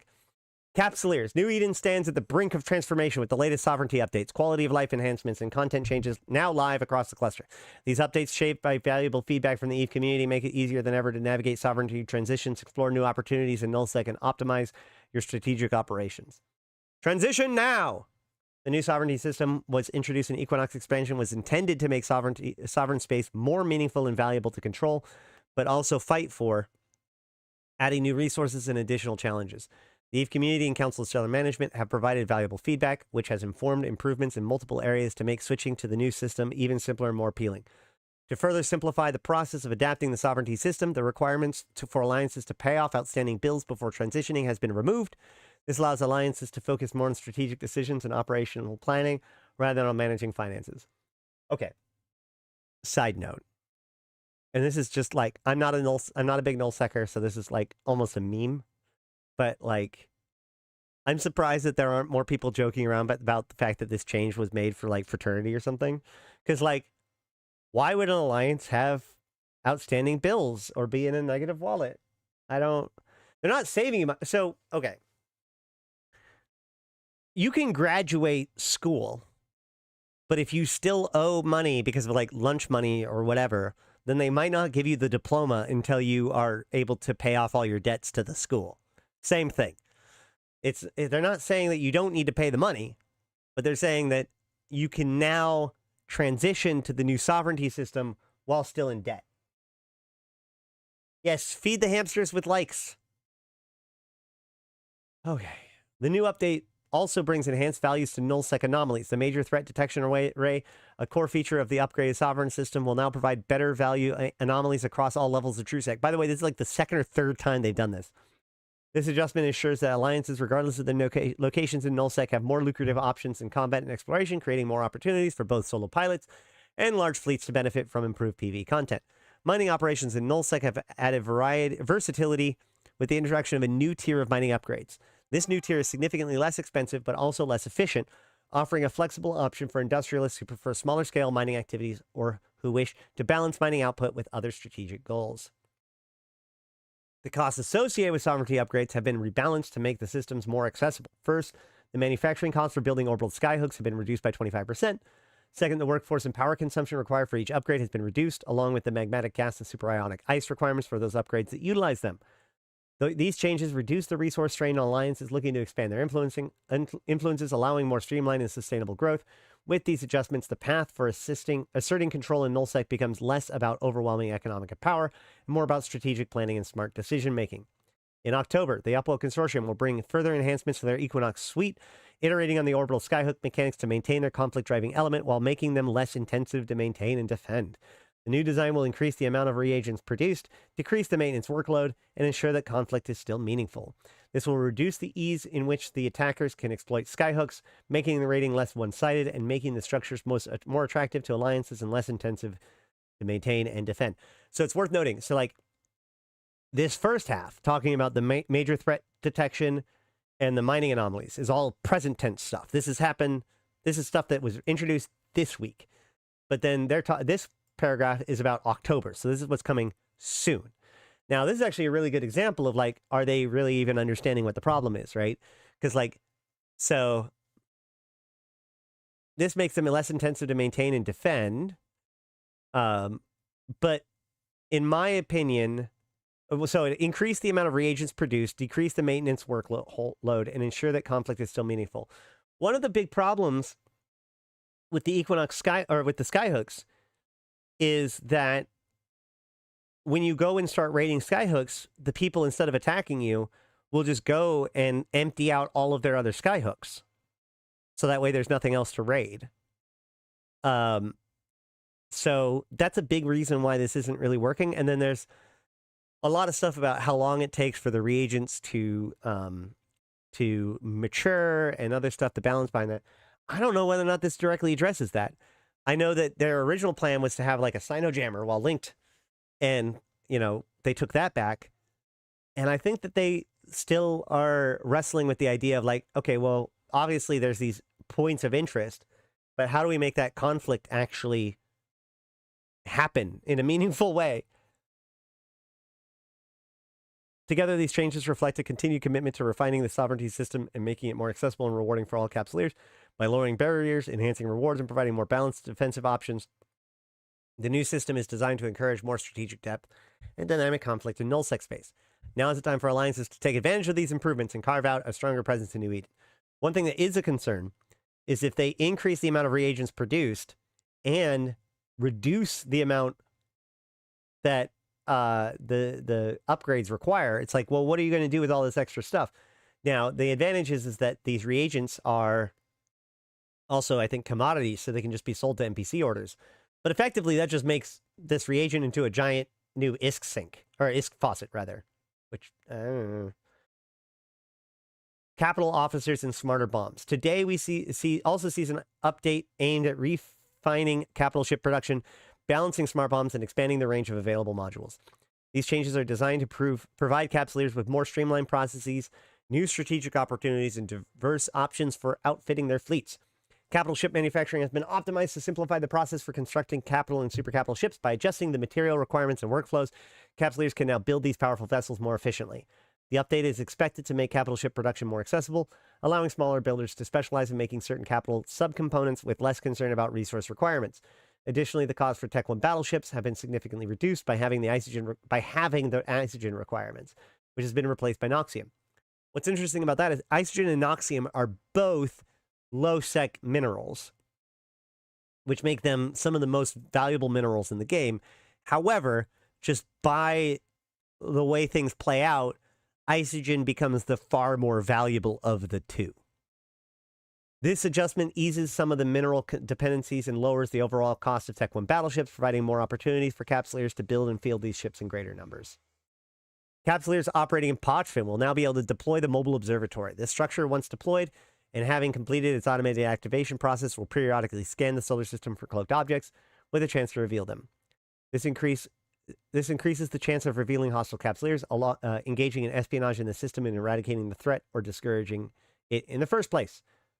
Increased drifter activity in the Abyss and known space has brought as many as 10 new high-ranking pirate officers into the open, potentially dropping 50 new modules. There are reports of rare officer frigates in high-sec asteroid belts and officer cruisers in low-sec belts, providing both a challenge and an opportunity to acquire powerful new equipment. Let's just pause there, and we'll go over what we have, and then we'll keep going. So we went over the Upwell stuff. So the capital stuff, we got to look into the details of that when we look at the patch notes. The Pochfin, the observation post. So observation posts are allowed to be used in low-sec and null-sec, but were excluded from wormhole space because wormhole space is supposed to be spooky space, and so the idea that you can like clear out cloaked objects was like really anathema to a lot of wormholers. But Pochfin is this weird system, set of systems that are kind of like wormhole space, but kind of not like wormhole space.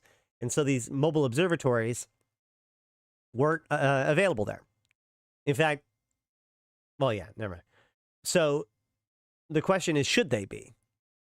And I guess the simple answer is the denizens in Pochfin have been given direct instructions to locate and destroy anybody who's encroaching from the outside that is not part of the pro-Triglavian movement that enters into Pochfin, right? We are to extirpate all Pochlost. So giving the denizens tools to help ferret out people that are hiding is probably a good thing. Now, it's worth noting that these observatories, when you cloak, you gain a 30-minute protection from these observatories. You basically cannot be decloaked by an observatory for the first 30 minutes. So if you're just using Pochfin for your filaments, you jump into Pochfin, you cloak up, you'll be able to stay cloaked the entire time, regardless of how many observatories they have in place. Observatories are only to go after AFK people, because if you're not AFK, you can always just decloak and then recloak, and then you get to wait another 30 minutes, right? And you're done.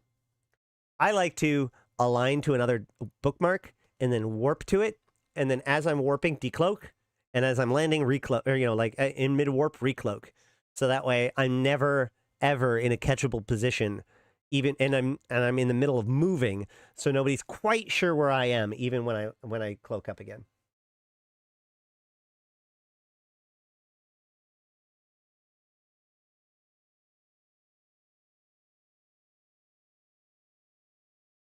"15 minutes without the drug? Really?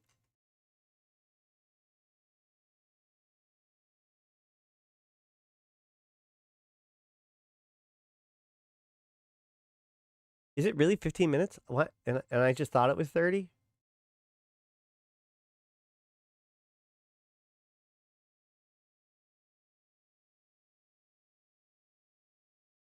Give me a second.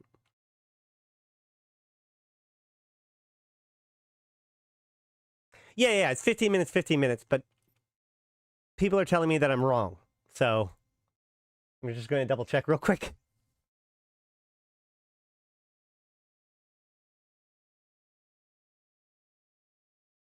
Always validate your assumptions.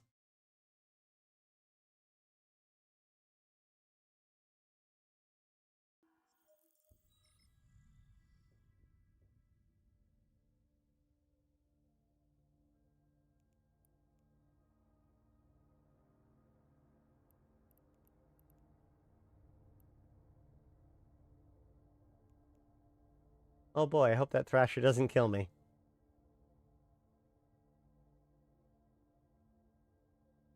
It'd be hard to. No, he docked. Come on. I should be able to get above it enough before I hit the wall, right?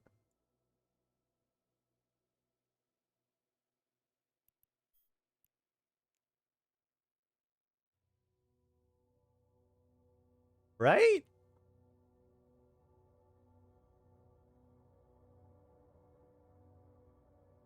I'm gonna hit the wall, aren't I?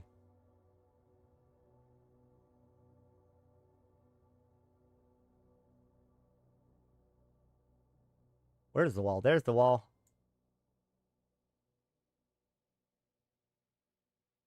Right?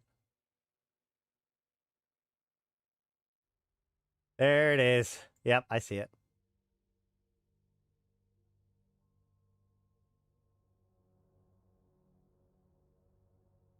Let's see. It's pretty high up. Maybe I'll... Although Zarzak is still 0 from... Or the Fulcrum is still 0 from me. That's not great.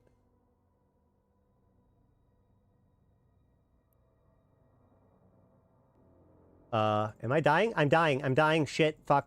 Fuck. Okay, well, I hit the wall. That answers that question.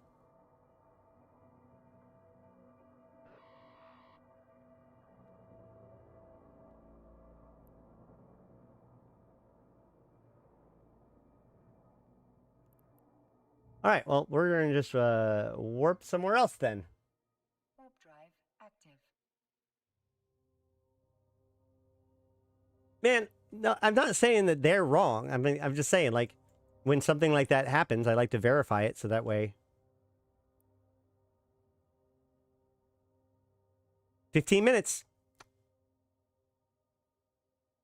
Many people are saying it's only 15 minutes. Warp drive Okay, active. so. Boundary experts. I thought you could cloak. I swear to God, I have cloaked above the Fulcrum before.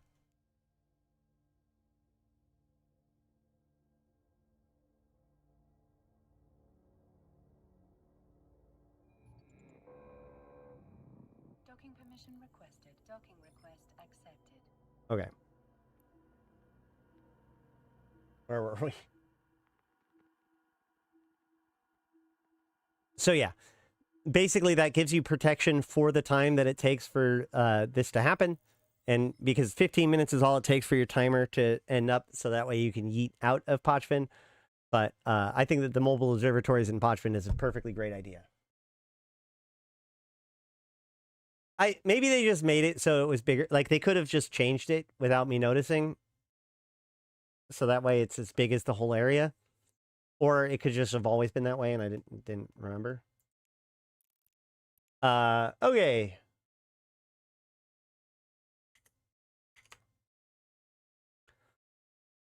Now, as far as the new officer mods.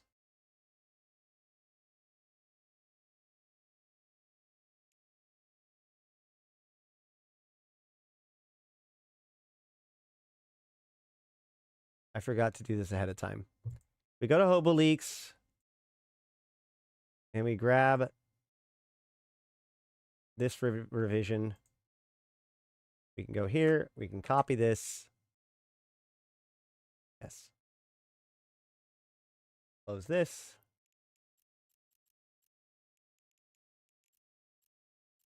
Utilities, notepad, new note, 920. Boom. Man, this is a lot of stuff. Okay, well, it's going to start yelling at me. But, in fact, let's go ahead and let's get rid of all the mutaplasmids because those aren't necessary.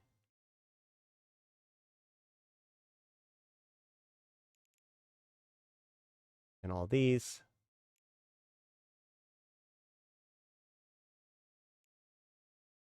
And we don't need the Rex.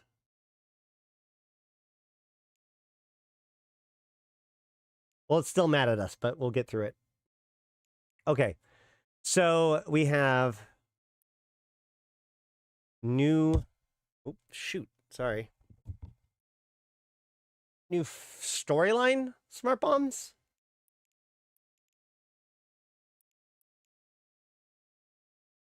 I don't know anything about the new storyline ones. Yeah. Mobile Observatory only has a 40% chance to decloak, though. Yeah, but it's every 10 minutes, and they can put down multiple observatories. But yeah.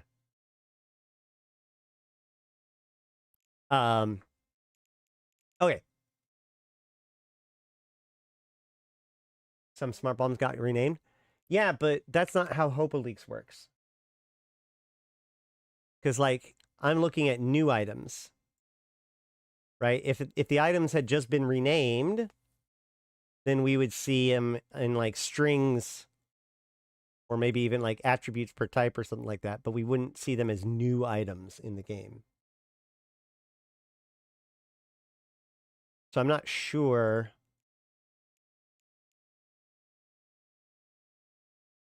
Well, the big man, the number of times that people see stuff and they're like, "Oh my god, these people just support multiboxing or whatever." I'm like, the amount of times I want to yell at the screen when I'm reading people talking about EVE Online and just say, "Just make some fucking friends," right? Like, there's so much of this game and its content is so much better if you just make a friend and go and do it with them.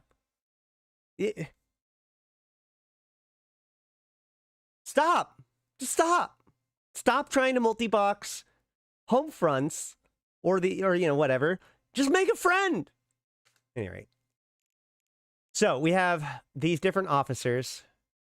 We have the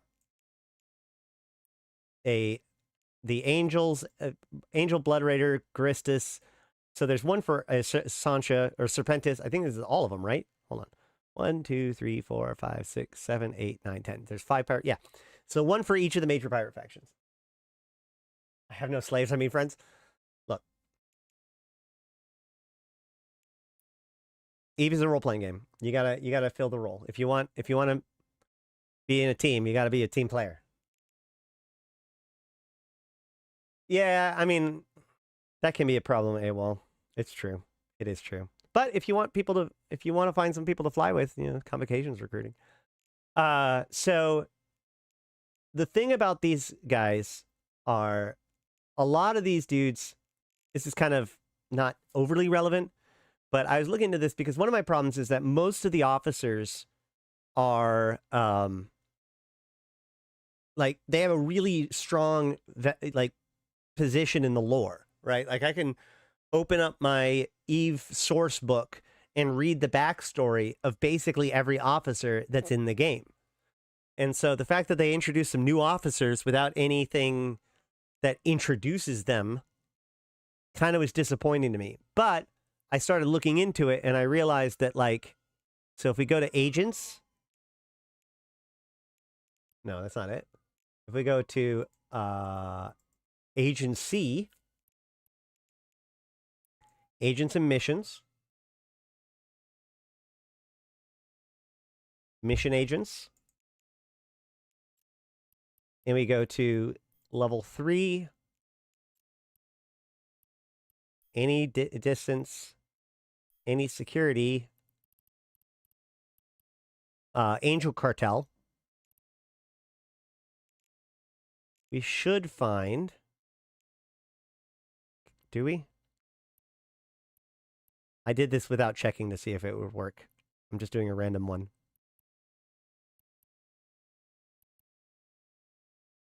No? Damn it. You can't see. It's okay. You're not missing anything, guys. You're not missing anything. I'm just being bad. Don't worry. It was intentional. I don't know. Bad example, probably.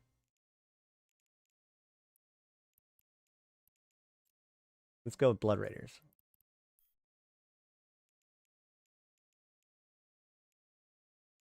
Ignore standings requirements. Makar Oarsman. Here it is. Check it out.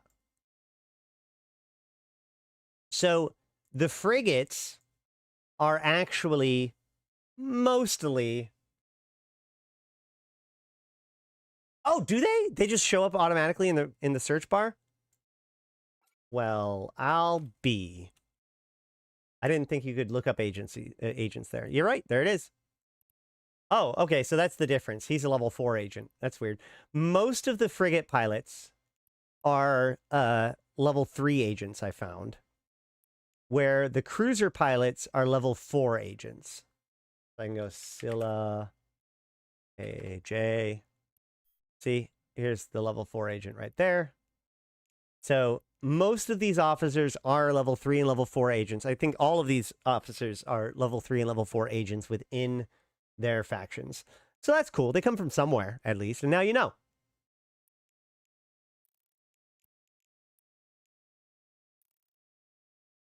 So in the end, we get new micro warp drives, new assault damage control, micro auxiliary power core, armor reppers, small and medium, basically small and medium modules, right? Because most all officers are basically, but before this, were battleship sized stuff. So we got some ECM from Panola. Stop it. Which is the Garistus. We also got the Dread Garistus signal distortion amplifier. I don't know whether or not this was just added in, snuck it in. We got small weapon systems and small and medium weapon systems too. So Scylla's modified 425, which is the medium weapon. So if we go up here to Scylla, it should be, yep, the cruiser. So the frigates drop frigate items, the cruiser drops cruiser items, which tracks. What's interesting about this is that Nullsec has already had a kind of officer in the form of the Mordu's Legion guys. So I guess now in Nullsec belts, you can get both these officers and Mordu's rats. I actually, and this could very well explain why my guide on how to do officer hunting in belts recently has gotten more popular.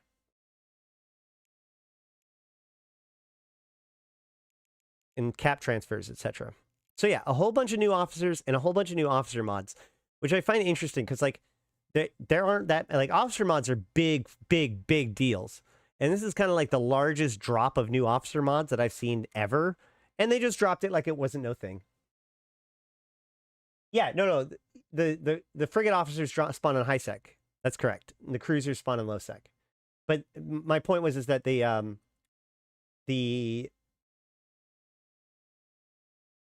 Mordu's only spawn in Nullsec. So Nullsec already had officers. Then back in the day, they added Nullsec officers in the form of clone soldiers and Mordu's Legion rats. But now they are adding officers to HiSec and Nullsec on top of the Mordu's Legion and the clone soldier tags, which is weird to me because, like, so this makes me wonder. Here's my tinfoil for the day. This makes me wonder if this is part of the ongoing plan to phase out the Mordu's rats. Because remember, since Equinox? I think it was Equinox. Might have been Havoc. Whatever. At some point when they introduced the net resonators, there's an interesting problem where it used to be that you required like the two components from the two racial types that a ship was based off of, right? So if we go to the ship browser,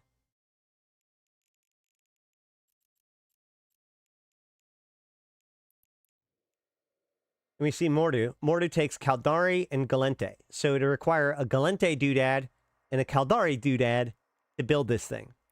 But they changed. Okay, I'm closing this now. Whatever. We can just get rid of all the smart bombs.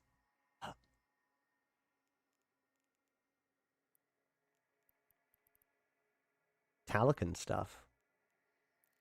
Well, storyline stuff is usually is based on racial. Wait, why is it all Talican? No, Yanyong. Okay, good. That makes sense because, like, so plasma is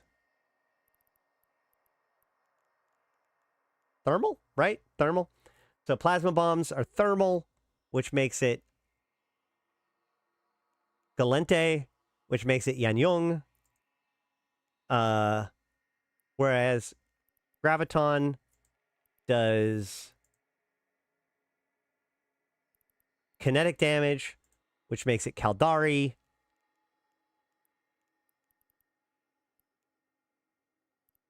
Which makes it consume Talican stuff. That tracks.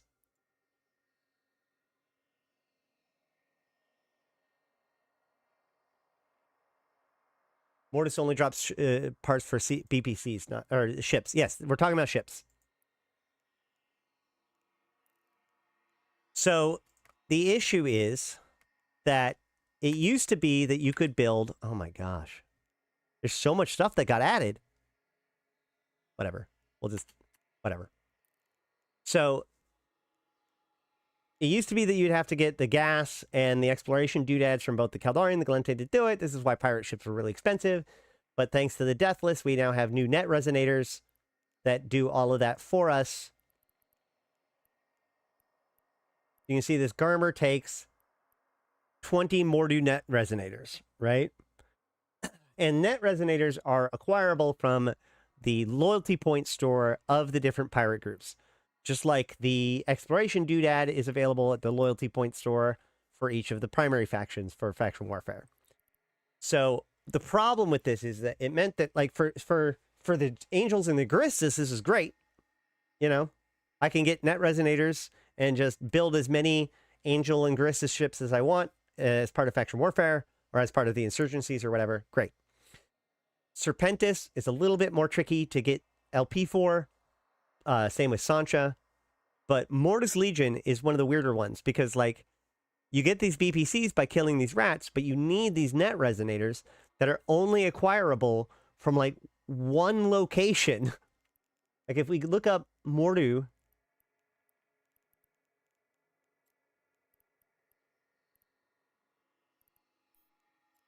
we go to any level, we see that, like, 5ZXX, 5ZXX, 5ZXX, 5ZXX, 5ZXX.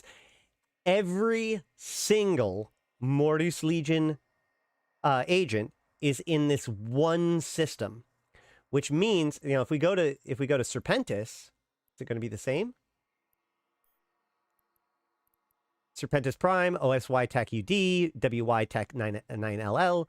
So there's all these different places where you could do agents for the Serpentis to get LP, to get the Serpentis net resonators.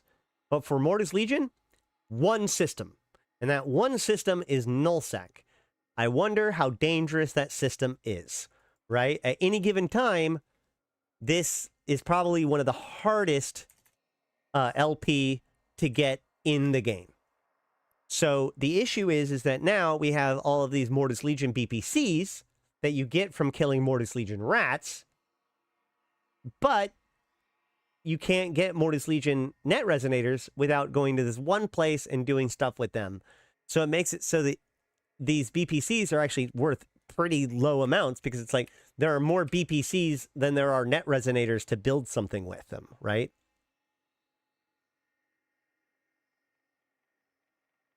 Uh, 44 ships have been destroyed there in the last 7 days. I mean, it's not the most dangerous system in the game, but, like,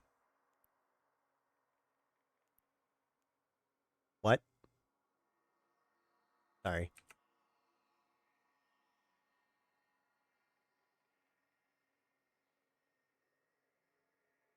We can see, first of all, lots of mobile small warp disruptors and a lot of little ships and doing stuff. People trying to rat, people trying to kill people that are missioning, etc. So it's a pretty deadly system. And I'm sure the systems that are nearby it are even worse. So, yeah. So this has been a problem. And the final problem is the fact that we discovered that the net resonators come from the Deathless, and the Deathless is the enemy of the Mordu. So none of this makes any sense. So I wonder if this is all part of a plan to change the way that we get Mordu ships. You know, if this is going to apply to insurgencies more, or counterinsurgencies, I should say, or Upwell, or whatever, because Mordu is part of Upwell, which are the people who make Edencom ships and Upwell ships. So we got to keep an eye on this, but this is my tinfoil, because this really stands out to me as being fairly odd, right? There's now new officers in Nullsec, so it's kind of like, why are there even Mordu's Legion rats there anymore?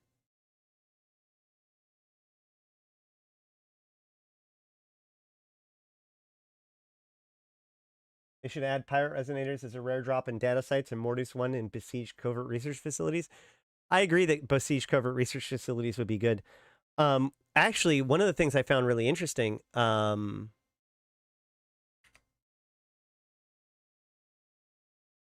that, wasn't that in the New Eden news a couple of days ago?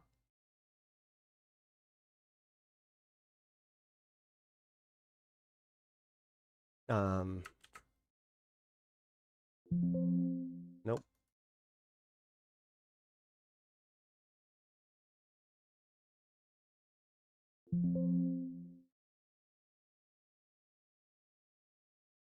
There was a news thing that I read. Oh, it was from the Dust 514, or not the Dust 514, but the Vanguard lore that we were looking at, which confirms that Mordus and Garistus were working together at that time on cloning technology that would eventually become like the Valkyrie and such. And you know, that's so there is some, they really actually did finally like say, oh, this is what the covert research facilities were and why there's both Mordus and Garistas there. We now know that, which is kind of interesting. Okay.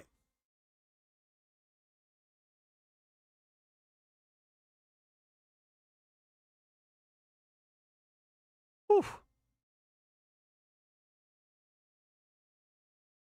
A comprehensive balance pass has also been applied to all smart bombs, bringing them up to par with current EMP smart bomb stats. This rebalance not only ensures consistency across damage types, but also encourages more strategic decision-making with faction and officer-level smart bombs. These new options provide Cabs leaders with enhanced customization possibilities for combat setups and bring more diversity into the battlefield. Okay. Effective communication is at the heart of strategic planning, relationship building, and successful trading in New Eden. Recognizing the importance of chat as a tool for information sharing and social interaction, several new improvements have been introduced to give you greater control and refine the overall user experience. This got me really, really excited because there is one quality of life change that I requested above all else. And for a second, I thought they might have done it. Spoiler, they didn't. You now have the flexibility in customizing your interface with the ability to reorder chat tabs with other window tabs. Additionally, minimized chat windows now remain minimized across sessions, which a lot of people like, providing a clearer, more consistent interface. Message management has also been improved, with messages now being automatically condensed if they exceed 2 lines. You can now adjust how many lines appear before collapsing, creating a more streamlined chat view that's easier to navigate and read. This helps prevent critical information from being buried, ensuring important communications are highlighted. Additionally, you can now filter specific words in a chat channel. I got really excited at this point, reducing spam and unwanted content, and got less excited at that point. This allows for more focused and relevant chat experience, especially in channels used for coordination and intelligence sharing. Recognizing that new players can be overwhelmed by referral links in public channels, these links are now banned from new player-focused channels to maintain clarity and reduce distractions. However, referral links remain allowed in Corp, Alliance, and player-created channels, where they can be better controlled and utilized for recruitment. These enhancements are part of consistently ongoing effort to improve the quality of life in New Eden, making communication more effective, tailored, and user-friendly, encapsulated across the cluster. This is good stuff. This is good stuff. You know, the ability to do filters, so you could be like, oh yeah, if you even say the word hypernet, I don't read your thing. You know, that can be useful. But let me tell you, man, you know what I want? And a lot of people don't agree with me on this. I want the ability to assign a sound alert to new messages. Whether I want to be able to say, okay, well, in this channel, I get every new message, or just like with this filter thing, I want to not only be able to filter out certain things, but I want to filter so I get a ping every time certain words are said, right? Like anytime anybody says Ashtarothi in any channel, I want to get a ping and a special note on the thing that says, hey, like, look, there's a tag down, there's a thing here for you to read. So many times I have had a window behind other windows or something where somebody has messaged me and I don't get to it for hours, or I log out without ever looking at it or whatever, because I never even see that it's there. Like I just want an audio ping to let me know about new messages. I want it to be customizable. I don't want every ping anytime anybody messages in any channel. That'd be awful. But I want to be able to be like, hey, every time somebody says Ashtarothi, it goes ping. So that way I know.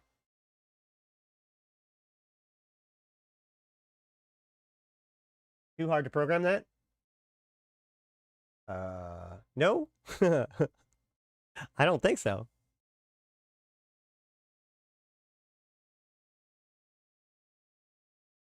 I've said this before and I'll say it again. X is actually Twitter. And you want my proof?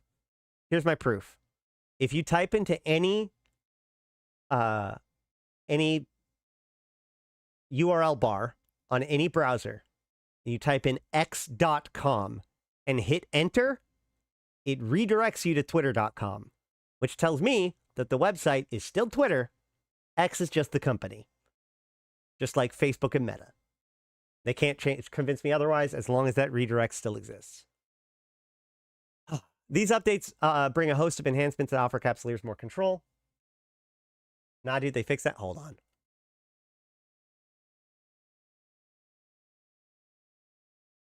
Oh, yeah, they did. Fuck. All right, I'm going to have to find a new complaint. See, I'm learning all kinds of things today. Whether it's streamlining capital production to make it more accessible, introducing more valuable nullsec anomalies for profitable exploration or combat, or refining communication tools for more strategic coordination, each change is designed to enrich the experience of life in nullsec and beyond. The new sovereignty system, with its reduced costs and improved mechanics, provide a more balanced and rewarding way to manage territory and resources. By embracing these enhancements, Capsuleers can better navigate the complexities and power and influence in the ever-evolving universe of EVE Online. Okay. Whew. No, it's okay. It only took him like a year. So let's look at some of the details. In yesterday's... oh, wait, hold on. We got to go back. Several adjustments have been made to capital ship manufacturing. Ferroferrocene, PPD ferrocene fiber, fullerene interlaced graphite, methanol fullerene, lanthanum metallofullerene, and scandium metallofullerene has been removed from the capital construction components. What the fuck does that mean? Well, that's really simple. Basically, anytime you see fuller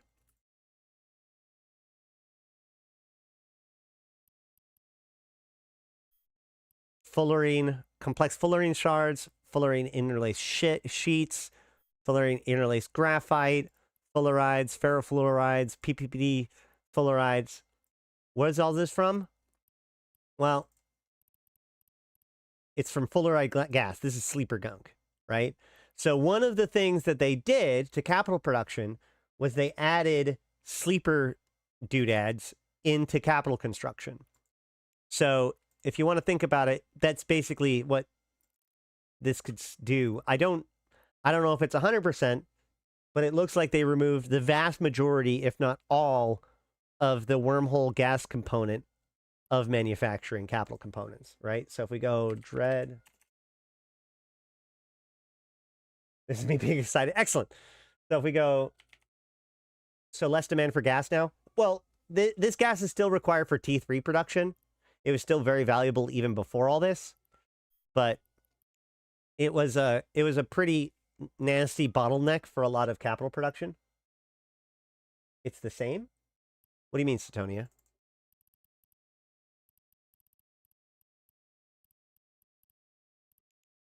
So, yeah, nothing there. Yeah, the wormhole gas stuff was taken out of the capital components, right? So you can still, it's obviously still need for T3 stuff. Oh, I should keep reading.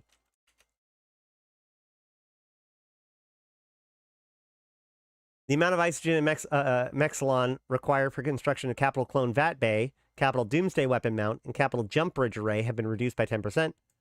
So this goes along with the other one where isogen was removed from or halved in battleships. So this changes the demand on isogen. As I said, isogen and noxium are both low-sec minerals, but isogen has historically been much more valuable than noxium because it's so much more like demanded. So this helps balance the demand between these things. Yeah, okay, I got you now. I'm getting there. So then the amounts of all of those fluorides has been moved to FTL interlinks. Okay, so for that, let's go ahead and head to Hobo Leaks again. We can actually see the real changes here.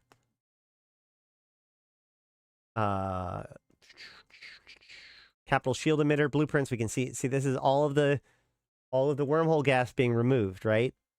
But if we go to the FTL thing, oops, we go to FTL doodad.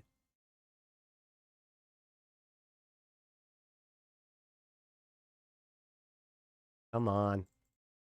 There. So these FTL interlinks, their amounts have increased a lot. It went from 5,700.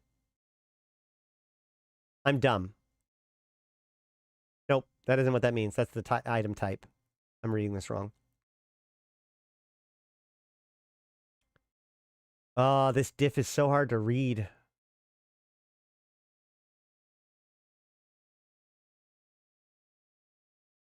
Yeah, 3303. So it went from 250. Sorry. Yeah, let's just do it this way. It went from 25 filoferrocene to 875 filoferrocene.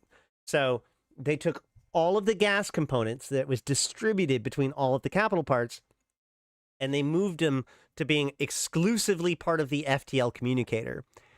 This is important because, as they said here, they're not saying that like they want everybody to be making capitals. Let's go look at the exact wording because it's important. Capital ship manufacturing has been optimized to simplify the process of constructing capital and supercapital ships. By adjusting the material requirements and workflows, capital leaders can now build these powerful vessels more efficiently. This update is expected to make capital ship production more accessible, allowing smaller builders to specialize in making certain capital subcomponents with less concerns about resource requirements. So what that means is that right now, or sorry, prior to this, every single person that's building any capital component required them to source wormhole stuff. But now the vast majority of people can work together by building most of the components for these capitals, and then only one person or one of the components needs to be imported in.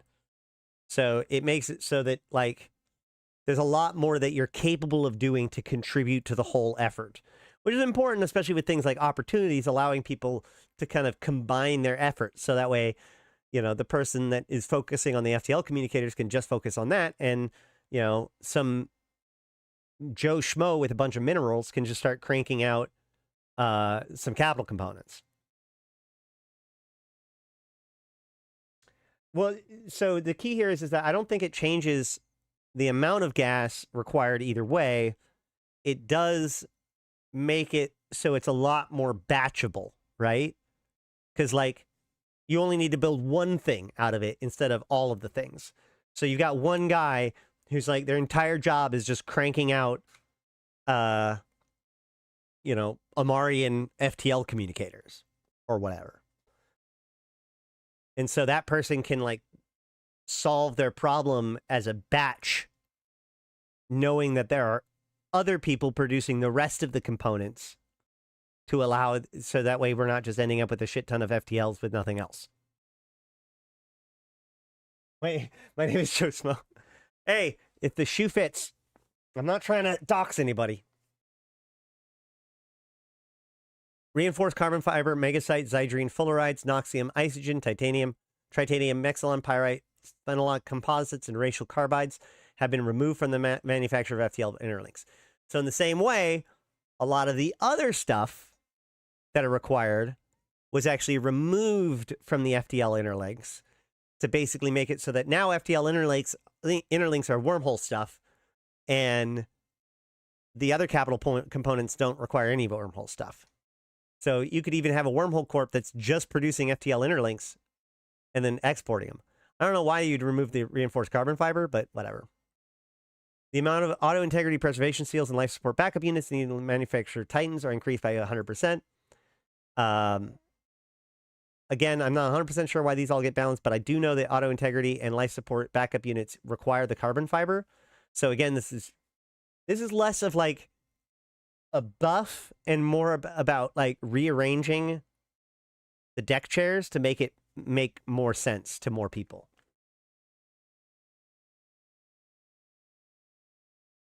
Realizing that you need FTL communications if you want to use local chat. What a pity. It's kind of weird that the way that we get FTL communication is to go to the place that doesn't have FTL communication, right? I mean, it does, but like, you know what I mean. The amount of triggered Neuralink conduits needed to manufacture Titans are increased by 50%. The amount of capital core regulators needed to manufacture Titans are increased by 25%. Man, okay, so Titans are just going to be more expensive, right? Like, there's nothing that's making Titans worth less. There's just things making Titans worth more. Correct? I think that's correct. Genetic lock preserver blueprints, genetic structure repair blueprints, genetic mutator inhibitor blueprints, and genetic safeguard filter blueprints have had their input materials reduced by 5 and output reduced by 1. Reduced by a factor of 20 for both, make it easier to create them in smaller batches. Titans cost less.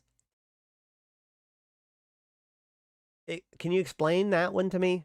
You've increased the amount of auto integrity preservation serials, triggered Neuralinks, capital core regulators. Why? How does this lead to a reduction in Titan cost? Because of the isogen reduction. Because of these? That's it? That 10% isogen reduction accounts for this much increase in cost?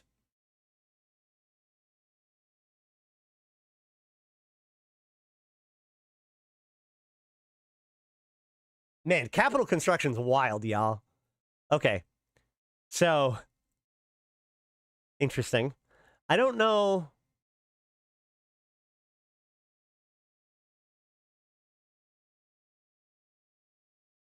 Isogen makes up like half the cost? Not anymore. Unless from minerals. Well, what's interesting is that not only does it reduce the cost of the amount of isogen that's required, but because the overall cluster demand for isogen is going down, chances are isogen will also be cheaper. So it'll probably reduce the cost by more than 10%. Not like a dramatically more than 10%, but like, you know, isogen is also likely to go down in value because there's now less uses for it and no reduction in how you get them. In fact, there's even new sources of isogen in the new mining site. So it's Titans are more PI and less from minerals. Okay. Small amount of tweaks have been made to Tech 1 battleship blueprints to bring down their current costs and make them more affordable, reduce the current isogen bottleneck, which currently makes up almost 50% of their cost, and also makes them more cost efficient than Navy battleships, which currently cost only 20 to 25% more than Tech 1 battleships. So the amount of isogen is halved, the amount of Noxium is doubled. This represents at the time of the writing approximately 75% or 75 million ISK reduction to the cost of producing Tech 1 battleships from an ME0. Now, this is obviously going to change because Noxium goes up in demand, isogen goes down in demand, but it's not going to be by much. Now, the Scorpion gets a different adjustment because the Scorpion has different build costs, because the Scorpion is the only disruption battleship in the game, Tech 1. So it goes from 300,000 to 150,000 and from 9,000 to 18,000. So same halve and double, but they started with different values, so they end with different values. We have also made some adjustments to the cost of produced Marauders and Black Ops. The main intention here is to make the current price mostly the same or slightly higher, since most Black Ops and Marauders are incredibly strong right now, and we don't want to unintentionally make them even more powerful by lowering their price. The reason why is because, like, think about it. Tech 2 ships require the Tech 1 ship to be built. So the cost of the Tech 1 battleship is part of the cost of the Marauder. So if you reduce the cost of Tech 1 battleships by 75 million, you're actually reducing the cost of Marauders by 75 million too, unless you make an additional adjustment. So Black Ops and Marauders are incredibly strong right now, and we don't want to unintentionally make them even more powerful by lowering the price. We are therefore increasing the amount of reactor units used in other blueprints by making it so that they use primarily more R64 moon materials. This means that controlling valuable moons is more important to the production of Tech 2 battleships. I think wasn't the high-end moon mineral market kind of collapsing? I know the mid-range mineral market has been kind of hurting with the Encelovex, or at least has dropped in value. The amount of reactor control units has increased from 225 to 675. This represents a cost of approximately 60 million ISK at the time of this writing. And then Black Ops reactor units went from 150 to 450. This represents a cost increase of approximately 40 million at the time of this patch. Note that because the cost reduction of the Tech 1 battleships are used for the production, should costs remain roughly the same, it is possible that higher demand for market specification of R64 materials may increase the cost in the future. Like I said, it could actually fluctuate either way with so many other changes going on and what minerals are and what materials are useful here or there. I've seen no increase in the use of isogen. It seems like overall isogen demand is going down. Noxium demand is going up. LP stores. New LP store offers have been added to military corporation LP stores, including Navy ship BPCs in exchange for LP and Nexus chips rather than LP and ISK. It used to be that you could pay LP and Nexus chips for straight up ships, but they got rid of that. Or sorry, you could be able to trade in LP ships and Nexus chips for ships. So like a Vexor, some LP, and a Nexus chip will make a Vexor Navy issue. They got rid of that with Uprising in order to make the manufacturing of these ships be more interesting. And so now they're making it so that the Nexus chips are useful again in the acquiring of the BPCs. Smart bombs have undergone a full balance pass. Meta named smart bomb modules are now compact and used as power grid. So that's standard tier side stuff. Compact means uses less resources. All compact meta smart bomb damage types are now used the same 20% reduced CPU requirement that EM smart bombs have. Added storyline variations of the kinetic and thermal smart bomb damage types, which were missing before. There we go. That's the ones that we found. Players can obtain blueprint copies from these smart bombs from exploration content, such as data sites, like most current storyline module blueprints. So, like, for instance, the one that we saw that was Garistas, I think it was, you'd be able to get it from the Garistas, or the Caldari, rather, hacking sites. Explosive storyline smart bombs have been buffed to now have the same values as EM ones. Storyline smart bombs have been received a very small fitting buff to keep them the easiest to fit. Faction officer. The puppy? Oh yeah, this is little Zoria. This is little Zoria.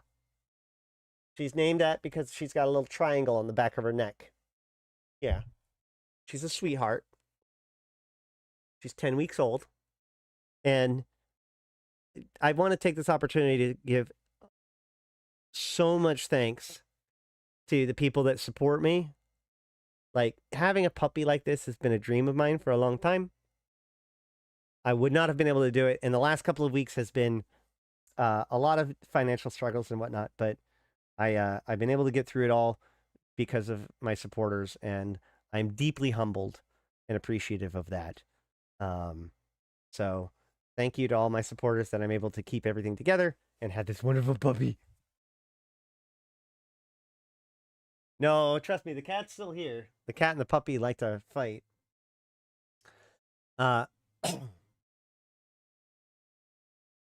Faction officer smart bombs of non-EMP damage types have had their stats brought to parity with EMP stats. We aim to not only bring other smart bomb damage types up to par with EM, but also make interesting choices between smart bomb damage types as faction officer levels. Thus, after bringing them up to parity, for the following changes were made. Thermal smart bombs, 20% range, negative 20% damage. Explosive smart bombs, 20% range, negative 20% damage. Kinetic smart bombs, negative 20% capacitor cost, 20%, negative 20% CPU cost, and 20% additional cycle time. So that's a 20% reduction in damage, right? Because slower cycle time means less damage. Longer cycle time means less damage. There are now 36 new metaplasma types available to further customize and modify smart bombs. This is great because these got added into the Abyss. So this is the first time that something new has been added to the Abyss for value in a long time. Great. So we've got Electrical Abyss for EM, Firestorm Abyss for thermal, Gamma Abyss for explosive, and Exotic Abyss for kinetic. We will keep a close eye on the balance of missile firewalling strategies, interdictional bubble hit points for tackling supercarriers and Titans, PvE, smart bomb balance, and smart bomb gate camps following these changes. The reason why this is because those are all pretty, like, at some point, common uses for smart bomb. Firewalling is the idea that missiles actually have hit points. So if a missile has to travel through a smart bomb as it's exploding, you can actually destroy the missiles. So it used to be that people would like create a smart bomb wall to like blow up missiles as they were coming in. But back in like 2016, that was largely nerfed. I don't know how much that strategy actually gets deployed now, but smart bombs can also, so like you put smart bombs on your Titan in order to be able to kill the small stuff around you, like an interdictor. As I said before, it's incredibly important that Titans cannot independently take care of dictors and hictors, because if a hictor does not threaten a Titan, then nothing threatens the Titan because the Titan can just leave. So making sure that the Titan smart bombing cannot necessarily just slough off interdictor bubbles is pretty important. And obviously gate camps, smart bombing gate camps, anybody who's been in Nullsec for any amount of time are aware of that. So there is a bit of a differences between the different smart bombs. I don't actually remember why EM damage types were more than others originally. I can only assume because they were the worst at destroying missiles. Stoic becoming an immortal sponsor. Oh, 7 to you, my friend. Thank you for that. Hell yeah.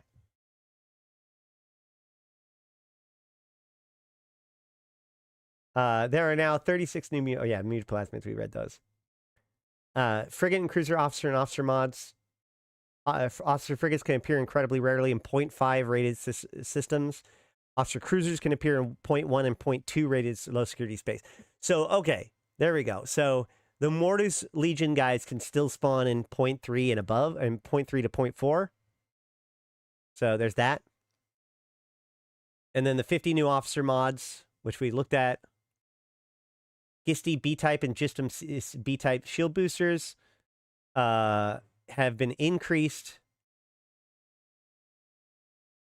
rather than being better than C-type while barely being better than C-type while using more capacitor. So yeah, B-types are now just a better in their position. Yeah. Cool. Pochvin can now have mobile observatories, rebalance the web strength of several Mimitar Edencom NPCs, which had stronger than 100% webs. That's not great. It absolutely can, Stoic. Thank you. I'm going to let the dog back down. Are you going to go after the cat?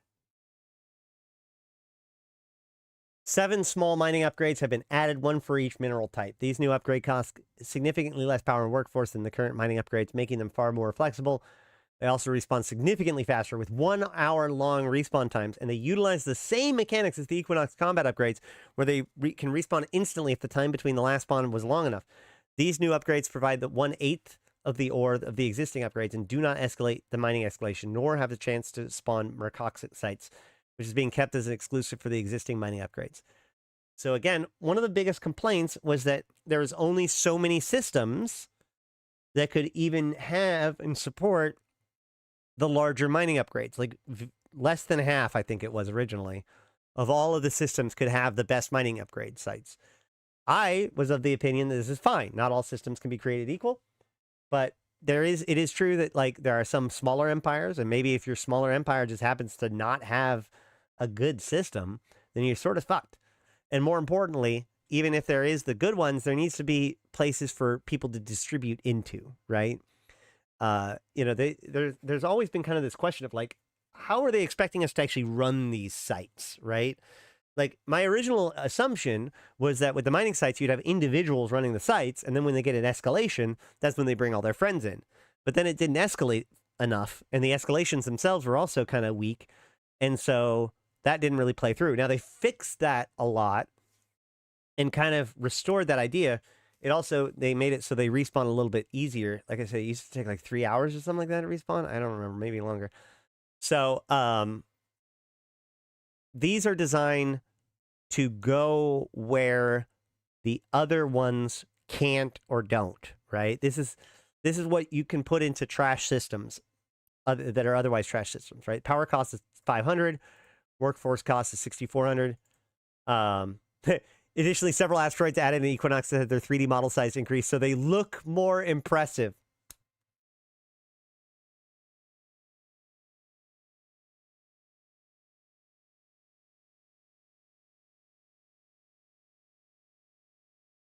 Players, we need better rocks. CCP, got you.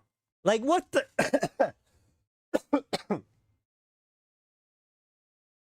That's the best patch note in the entire thing. That's, you know, I've talked to a lot of people about this Nullsec update. I've dealt with a lot of angst. And, you know, I can't help but be amazed that CCP so accurately identified the correct issue. Every single one of them came to me and was like, man, I'm making tons of money, but like, I don't feel like I'm mining something that's important enough. All right, so let's look at these things. We've got tritanium, pyrite, mexilon, isogen, noxium, zydrine, and megasite. Remember, so there is one thing that's worth noting when it comes to this argument. The other side of this equation is this entire project violates one of the core components that they introduced with scarcity, right? We went through all of the pain of scarcity. And one of the things that we did, or they did, was they changed the DNA of the rocks to make it so that you couldn't get tritanium and nullsec. You couldn't get isogen and hisec, you know, whatever. And they made some minor exceptions, like the border ore was a way to get places outside of whatever.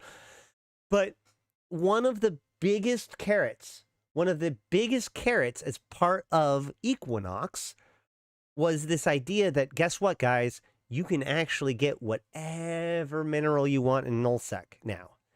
This terrified a lot of people because, remember, the thing that led to scarcity was not just how much resources everybody was extracting. It was the fact that nullsec groups were able to become islands to their own, that the dominant tactic became turtling up, securing your space, and harvesting it for every isk it was worth. And any resources that was spent disrupting someone else's efforts was resources not spent in continuing to accumulate your own resources. And so what ended up happening is that the nullsec groups really kind of locked in where they were. There was gigantic non-invasion pacts because having diplomatic deals that basically made it so that if you don't fuck with me, you know, we can fight because we like to fight. People like to fight. People can wander into each other's spaces and have a fight. But we don't like fights that actually risk our way of life, right? So we like fights. We don't like threats. So they turtled up, and one of the things that scarcity did was they kind of broke those things open by requiring more importing and exporting between all the different areas of space. And up until now, they have kind of helped fix scarcity less by undoing that and more about making that trade easier over time, reducing the amount that PI costs in M3, easing some trade rules, adding new haulers with extra bays that lets them move cool stuff, et cetera, et cetera. So just the mere idea that it's like, oh yeah, and now you can mine isogen at will in nullsec made everybody kind of a little bit afraid that it's like, well, if this goes bad, that fucks everything. Because, so here's the thing. Isogen is extremely valuable right now. Wasn't always. Prior to scarcity, isogen was kind of crap, right?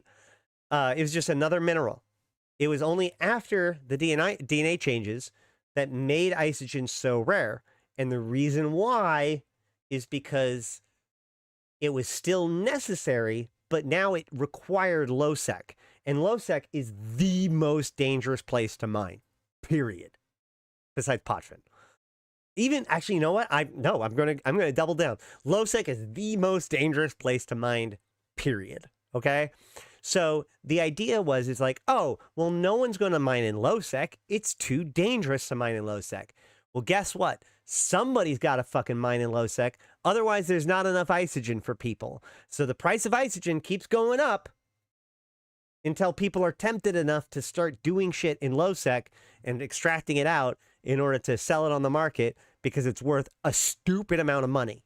Okay, that system works. We now have people mining in low sec. I've made streams about how cool it is to mine in low sec and whatnot. And it's not just big groups like Snuff, because you can like ninja in and grab some stuff. It's dangerous, but once you learn how to do it and keep yourself safe, you can actually like it is the high risk, high reward mining in Eve.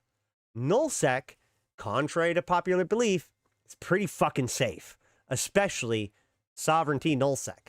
They work really, really hard. It's not easier than low sec, because there's a lot of work that goes into the building up, maintaining, and securing of sovereignty.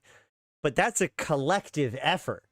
The actual act of operating within that space, once that's been established, is easier than even high sec, right? When you're under your own umbrella, when you're on your own safety, it is one of the safest places to be. Now, there's obviously been some changes that have made that, with like filaments and whatnot, but still, you've got local, you've got your friends around you, probably going to be fine.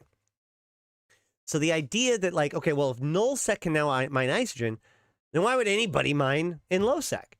So the other side of this is that while CCP needs to make Nullsec satisfied with the changes that they have made, because clearly these changes are designed for Nullsec. It'd be really nice if Nullsec liked the changes that were being made to Nullsec. The fear of that collateral damage, I'm sure, exists. So how do you balance this out? How do we give Nullsec the gift of being able to make their own isogen without undermining everything that made isogen good in the first place? So, yeah, I'll go mine Podfin any day. Low sec is pain in the ass. It is actually true that like Podfin mining is technically safer than low sec mining if you know how to do it.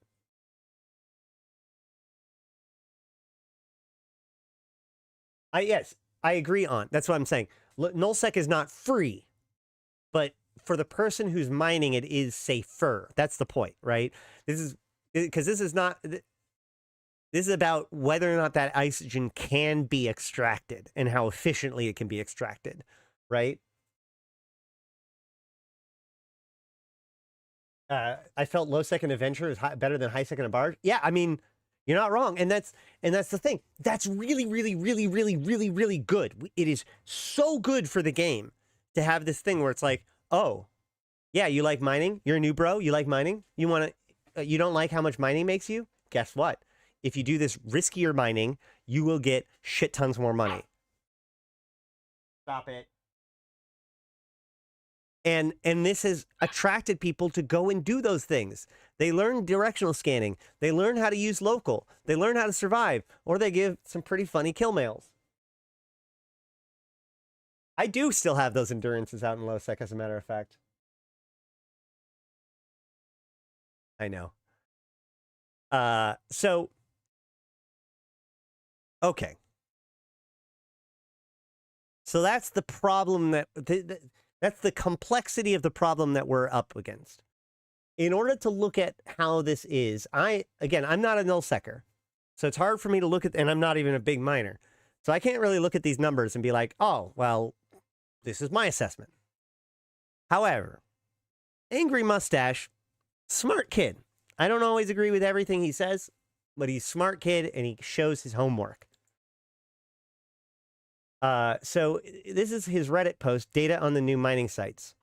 He estimates the small Veldspar deposit as being worth 80 million ISK, Mordinium deposit as being 58 million ISK, the Mexilon is 92 million, the Isogen is 135 million, the Noxium is 150 million, the Zydrine is 210 million, the Megasite is 213 million, and the current colossal asteroid cluster, which is the big one, is 1.2 billion. Okay? I assume, right? This is hundreds of millions. Right? It's not 80 million, it's not 80 ISK per site. That's impossible. It's got to be 80 million.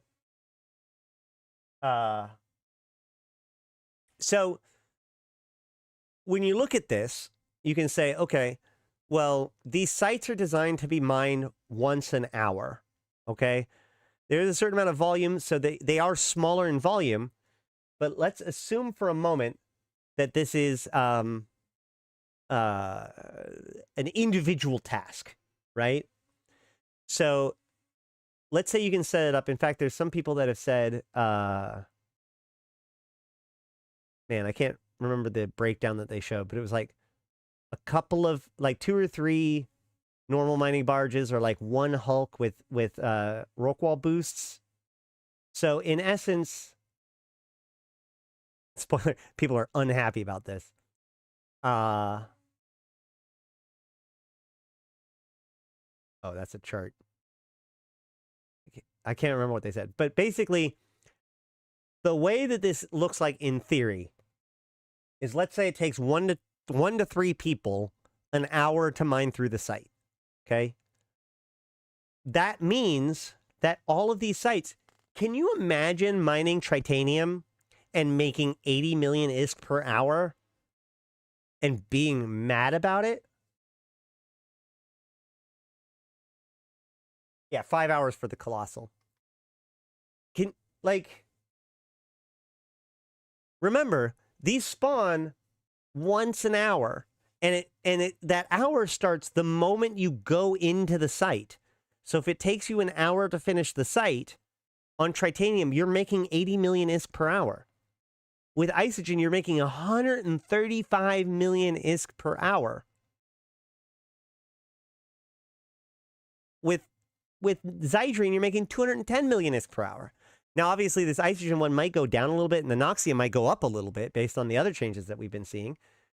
The other complaint is, so while some of the rocks are closer like this, there are other ones where, like, this asteroid for Veldspar is 112 kilometers away, and this has asteroids that are, like, 200 kilometers away.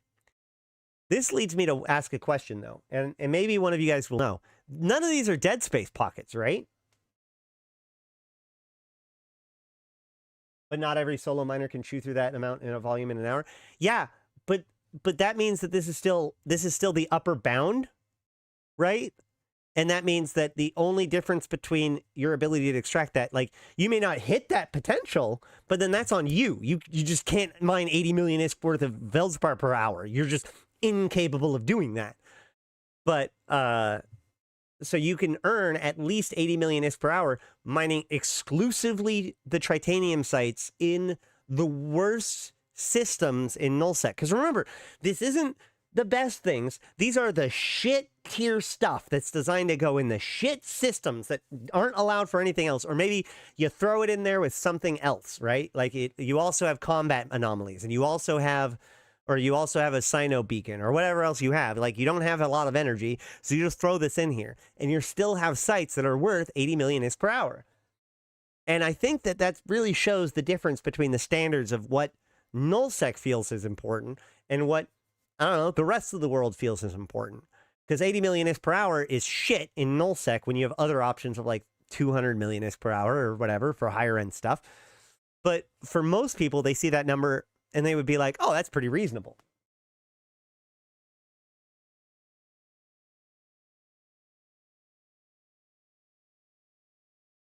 Shit systems may not allow that. Wait, hold on. There was anybody remember when the patch note that they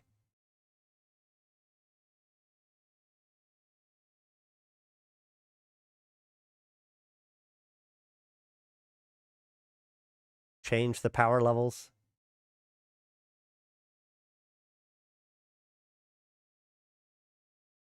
I can't find it.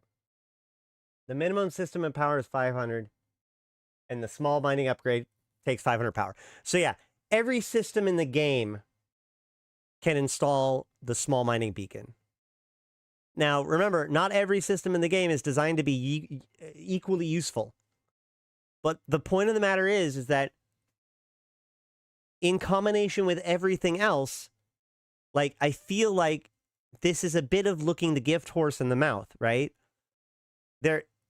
You could say what you will about the smaller rocks. I'm not a big fan of smaller rocks necessarily. I feel like CCP really feels like this is a valuable thing to go against multi-boxers and demand a little bit more micromanagement. I personally feel like that's a bit ill-informed, but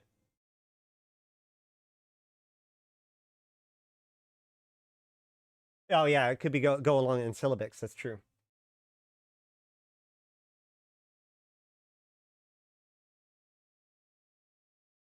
But in the old system, even the shittiest system would allow you to make way more money. And as long as that is the case, it is a nerf. Are the best systems better than they were before? Because the problem is that it's not about buffing Nullsec in every single conceivable way in every single angle, because that's extremely dangerous to the balance of the economy of the game. Nullsec was at a certain level of power, and like if you just ratchet up the power, then it's just like, oh well, fuck, everything else is just wiped out. So, in order for some systems to be like golden crowns, there by definition needs to be some systems that aren't as good. Actually, you know what? This is the kind of change that CCP makes all the time, right? I'm trying to think of one of the good examples. I'm pretty sure it was the Siege module. With the Siege module with Dreadnoughts, they wanted to introduce a Tech 1 Siege module, right? Or sorry, a Tech 2 Siege module. They just had the 1 Siege module at the time. They wanted to introduce a Tech 2 Siege module. But the problem is that dreads are balanced for the power that Siege modules had. An asteroid cluster that's 12 pebbles in it doesn't look great, which is the current Colossal. Yeah. Like I said, I'm not even weighing too much into the argument about whether or not there's enough minerals per rock or the size of the rocks or whatever.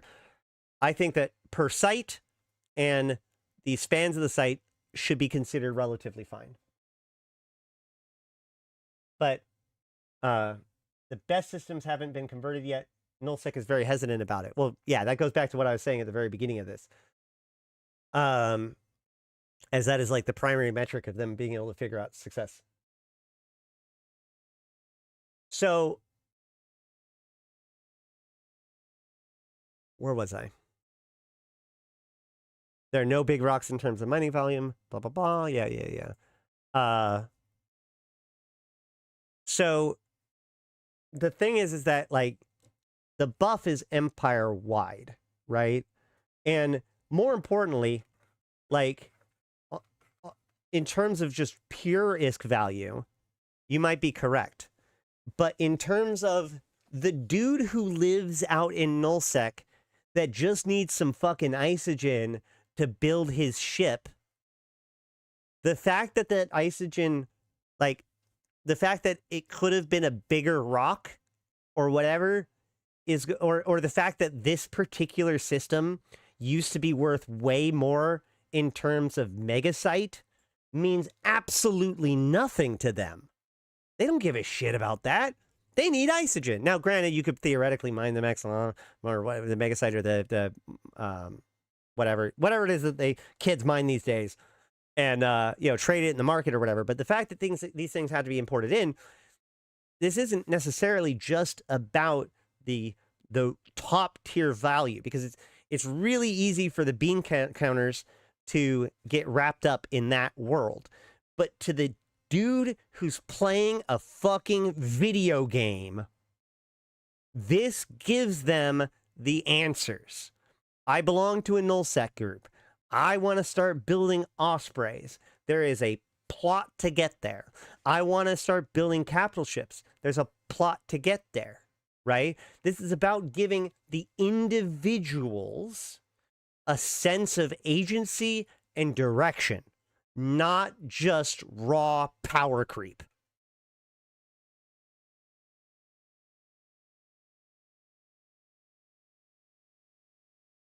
Always compare the new worst belts with the old best belts. Yeah. So, oh wait, they're not any. There's still belts in Nullsec. Yes, they took out a lot of the belts in Nullsec. That's true. Look, it's complicated. I'm not saying it's great. I'm not saying it's great. I'm just saying, like, I feel like we've gotten so far down this road that is anything going to be better? Like, is anything going to satisfy the miners of Nullsec that doesn't also completely dismiss the needs and the balance of all of the other areas of space? And hot take, the answer is no. And the reason why I can say that confidently is because in all of the time I've played EVE Online, one thing has been true, which is Nullsec does not respect other areas of space. Nullsecers feel that Nullsec is the pinnacle of space, that everything feeds to them. So if something improves their world at the cost of someone else's, that's fine. That's the proper way it should be. In fact, Nullsec gets mad when there's an advantage that HighSec gets, because in their logic, HighSec should be something that people are pushed out of, and Nullsec be something that people push into. In their position, EVE Online is a road that starts in HighSec, goes through other places, and ends in Nullsec empires, because Nullsec empires are what EVE Online is all about, and that is just not true. And unfortunately, we got to take into consideration everybody. We got to take into consideration the guys who want to go, that want to be ambitious and go mine in Lowsec, or want to just mine all day in HighSec, or want to do whatever they want. Like, those things have to be valuable and good and useful and whatever too. So everything has to be balanced.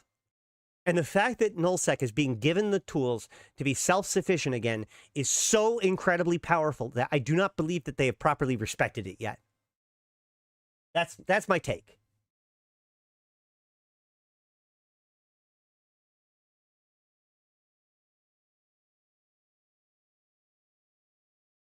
Now, that said, hopefully we can get somewhere where they feel better about it, but just realize that I don't think that there is a change that people are going to be like, yay!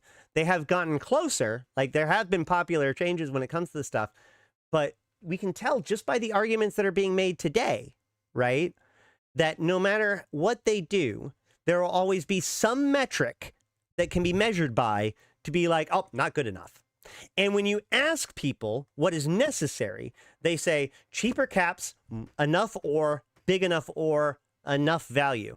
And all of those phrases, all of those terms are subjective. What does it mean to be enough? What does it mean for caps to be cheap enough? Because cheap enough for one person means trivial to another, right? One of the reasons why stagnation existed was because destroying an entire enemy cap fleet meant fucking nothing. They had it replaced already. They weren't worth anything. So yeah, Titans are only being deployed on high-end things. You don't just deploy Titans willy-nilly all the time. That's not a bad thing. That's what the changes were designed to create. There needs to be spaces for all the different kinds of fights. If every single thing is just, if Titans are just the end-all be-all, then it's just a question of how many Titans people have, right? There needs to be a thing for subcapitals. There needs to be a thing for dreads. There needs to be a thing for carriers. There needs to be reasons why you want to deploy these. There needs to be a reason why you want to deploy a Titan. There needs to be a reason why you don't want to deploy a Titan. And the reason why you don't want to deploy a Titan is because it's a lot of fucking resources to put on the field, right? And so now that people are saying, like, oh, well, we can't just drop Titans willy-nilly anymore. It's only for the most important fights. Good, that's what they're for. And to counter that argument, I want to point out this kill right here. Brave Newbies, the other day, was celebrating their Pirate Day. And they killed the first Azrael. So we live in a world in which Titans are too expensive. But Brave Collective, which is not the most powerful Nullsec alliance in the game, are killing off Azraels for fucking funsies. This is one of those metrics I was talking about. It may feel like Titans are very, very costly, very, very painful, blah, blah, blah, blah. That's how they're supposed to feel. But stuff like this proves that, at least for some people, it's a cost that can be surmounted. It might just be a wallet war. First of all, good God, if you're a wallet warrior buying this thing, that's bonkers. But those wallet warriors are also going. You can, if you want to dismiss Titan pilots as wallet warriors, then the same is true about all Titans. And if Titans were cheaper, then wallet warriors would just be able to have more Titans. And unfortunately, I'm going to go on a limb and say more Titans just as a concept is not by definition good for the game. How much is a trillion ISK in dollars? One Plex is how much right now?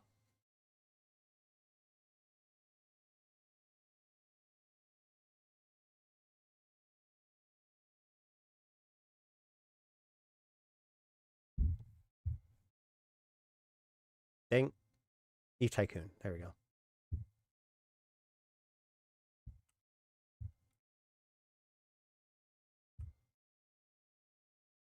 Hover over the ISK. Oh. Aha!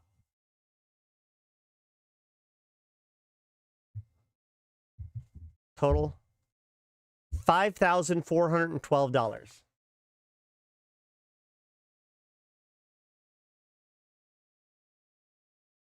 So yeah. And I'm not, obviously there's probably a story behind this thing, and obviously this is kind of like a cheeky argument. But my point is that we live in a world in which people are complaining that Titans are too hard to use and people are throwing them away. Those are both true right now. So, I don't know. We're going to have to keep an eye on this. CCP has another month to go before they have to have all this shit straightened out. And the other thing to remember is that we got to watch what Nullsec people do, not what they say. Oh boy. I hope that didn't bring back flashbacks for too many people saying that. But, yeah, one person threw it away. That's, again, fair. I am being a bit cheeky with this argument, but I've made a lot of other arguments up until this point. I just kind of wanted to show off this kill too, to be fair.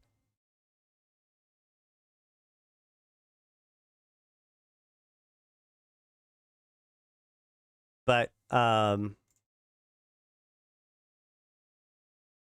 2 Titans were lost in recent. What is recent? 7 days? No, weekly. What is recent? 30 days? So yeah, avatars aren't dying quite that much anymore, but this reminds me of like back in the day when Jester Trek would like track how many capitals die every single month. 90 days. Okay, look. Maybe Titans need to die more often.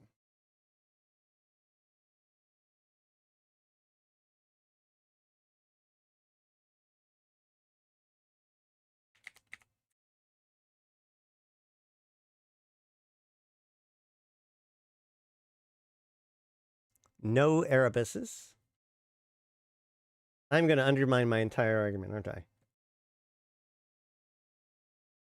That's fine. That's what we do here. 1 Leviathan. Not a Hell. It's not a Naglfar. It's Ragnarok.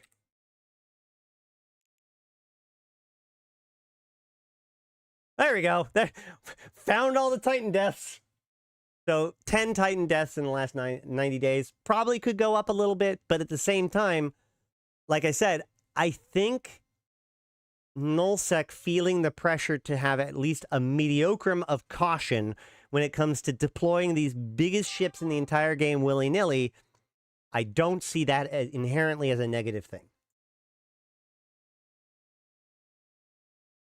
I thought Titans were just meant for making jump bridges, or do they have a different use? I mean, they used to be like, but Doomsday's their Doomsday's pretty fucking strong. Caps get out of touch more and more. That's my point. I'm too young, and don't saw the stagnation, but too expensive caps is also a problem. Yeah, I mean, that's why I think it's important for them to continue to rebalance this stuff. I think that too expensive caps is a problem. But I think that the biggest problem is actually that caps were too cheap for too long, and therefore, well, half of them died in Nullsec and not Nullsec, because Nullsec is just overall more dangerous and less controllable. So obviously, more conditions would arise in which Titans can be caught and disrupted and destroyed without the people being able to pull them out of the fire. So it makes sense that more Titans would die in Lowsec than Nullsec, especially when there isn't, like, Titans in Nullsec die in big batches with big battles, which we haven't really had at this exact moment. Titans in Lowsec are more likely to just die because of some stupid thing that happens, or you know, other big battles. It could be a single fight in Amazon as well. Was it a single fight in Amazon? Probably. I wouldn't be surprised. Nope, because it's over the course of multiple days. And no, most of them are not in... No, yeah, none of these are in Amazon. So yeah, I mean, are Titans in the best place right now? I don't know.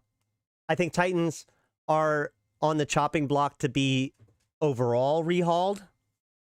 I think that there's a lot that needs to happen to Titans besides just being buffed or being nerfed or being available or being not. You know, they have done a lot of stuff to fix dreads. They've done a lot of stuff to fix carriers. They've done some stuff to fix carriers. They haven't done enough stuff to fix carriers. But, you know, like, they haven't even gotten to the Titans yet. In the same way that they worked on high sec and low sec, like, they work their way towards the bigger things. So Titans are still in a very bad place just design-wise right now, I would say. But that's neither here nor there.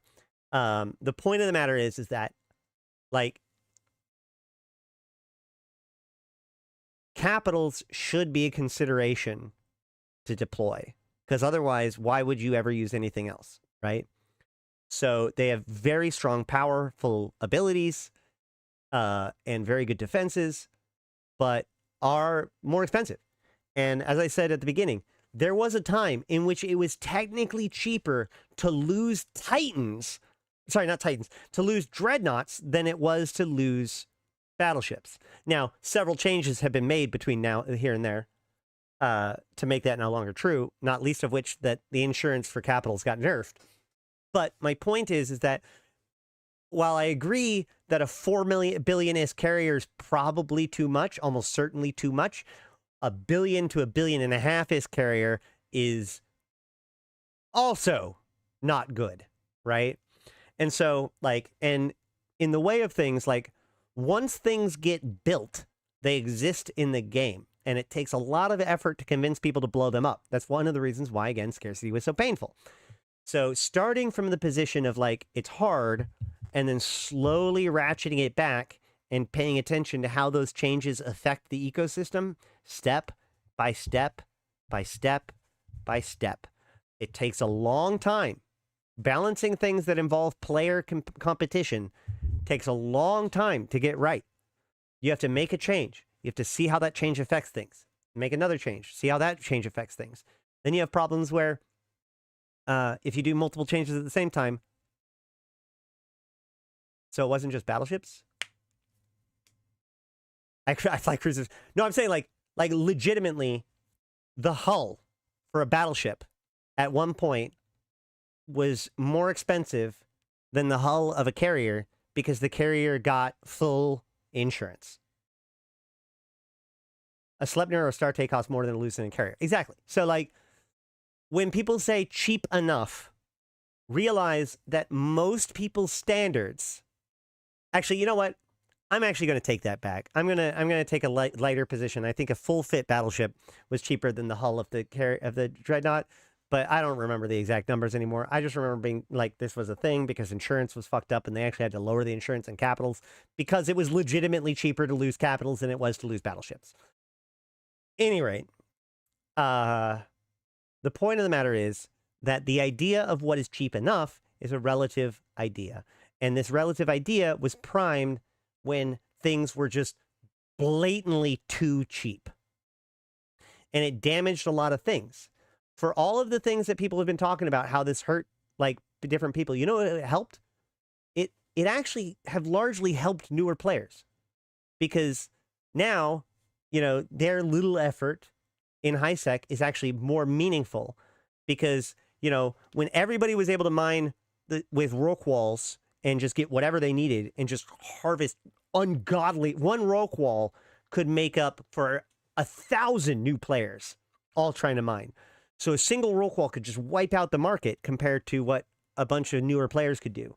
And so that newer player effort was kind of trivial or trivialized. So, you know, there's a lot of considerations to go into here. And it is easier for CCP to continue to kind of give a little bit back and a little bit back and raise the numbers than give too much, let Pandora's monsters out of the box, and then try to stuff it back in again. We already had to do that once. It was awful. It barely worked, if it did at all. We don't want to go there. So I think that this expansion has probably been the single most challenging thing that CCP has ever undertaken when it comes to revitalizing EVE Online. And there's a reason why they put it off for 5 years. I don't know if there's such a thing as a patch that makes anybody happy. And I don't think so, because whatever's good for one will be bad for another. And Syllabix is a great example of this, like I said. But it is CCP's responsibility to balance the universe. Player perception changes, zeitgeist changes, and there are thought leaders within the game and within our environment that are trying to convince everybody of their position and point of view. But the reality of the situation will play out over time. And so we're going to keep an eye on the economic reports, what further changes CCP does, and more importantly, we're keeping track of which systems, how many systems, and what empires convert over to the Equinox system.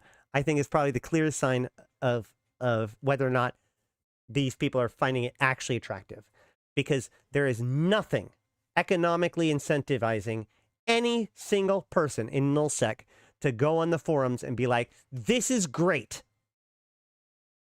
Any pressure that Nullsec can put on CCP to make things better for them, makes things better for them. It doesn't cost them anything to rant about this on Reddit or on the forums.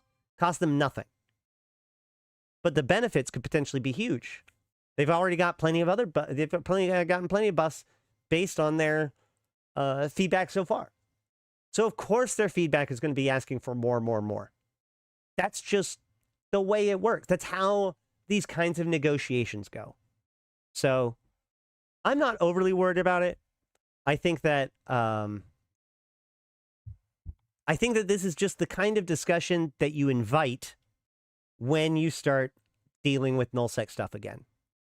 And the only thing I hope is that whatever they have planned for the winter expansion is somewhat like Havoc in the fact that they take these systems that seem almost half implemented and give additional purpose to them.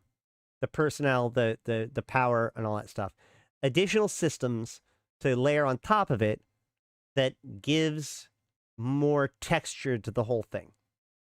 I don't know 100% what that would be, like something involving the corruption suppression. They've already talked about Vanguard tying into skyhooks, which are, of course, only Nullsec stuff.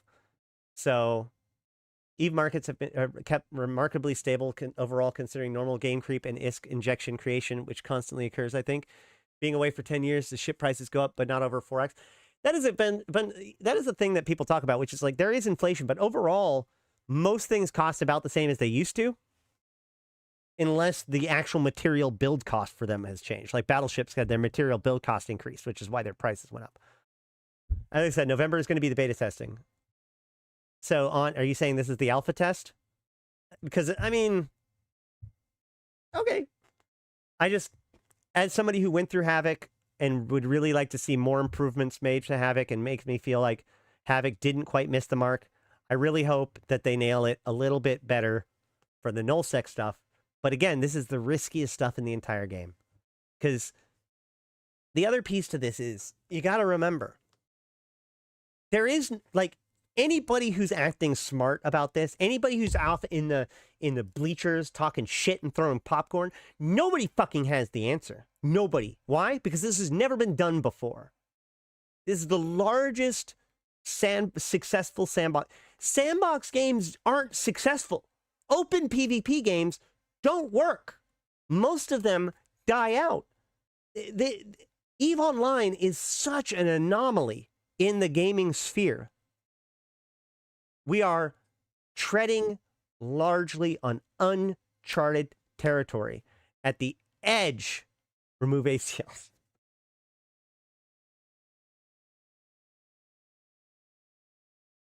I don't like you or your Panther. No, I'm just kidding.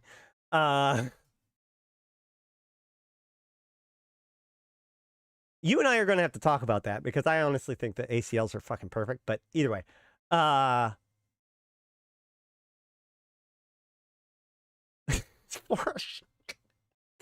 look, if you're ever in Pochvin and you see a Panther, just fucking run. Don't try. Just run as fast as you can. If you've got a friend there, take their knees out so that way you can get out there first. At the very same time, CCP says that they have an answer. Well, I mean, they have to have an answer. It's just whether or not it's the correct answer. That's my point. Like, we got to remember that, like, this isn't something where it's like, this is a proven theory. This is like the bleeding edge of psychology and sociology. There's a reason why, like, there are literal college courses taught about stuff that they figured out from EVE Online and the psychology of things like the friendship machine, right? This is, like, we can be entitled as we want to be because we pay our money. And, you know, it's absolutely correct for us to be entitled and to expect and to demand better things and to give our feedback, and CCP appreciates it. But I'm just saying, like, realize that they're dealing with some pretty cursed design problems. Design problems that most game designers would just simply shrug and say there is no solution. Like, legitimately, there is no... There's actually a really great GDC talk if you ever want to, like, do some homework. Go watch the GDC talk on cursed design problems, because good God, is Nullsec a cursed design problem. But, well, of course, we're not the experiment.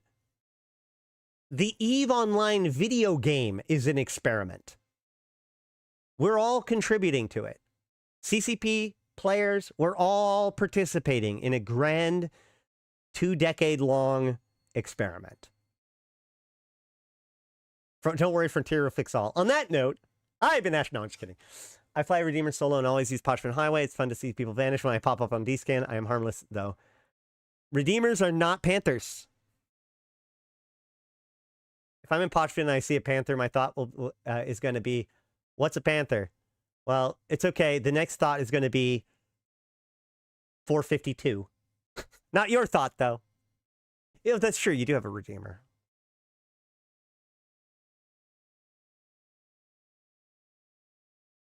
Whatever, man. I'm glad Pochvin's going well for you. But I think that's about all I have to say on this matter today. It's been quite a bit to go over. It is a complicated issue. I hope that even if you don't necessarily agree with what I have to say or the conclusions that I've come to, because I don't even know if I agree with all of the conclusions that I've come into, that I've gotten into, that I came to here. I'm totally open to have my mind changed.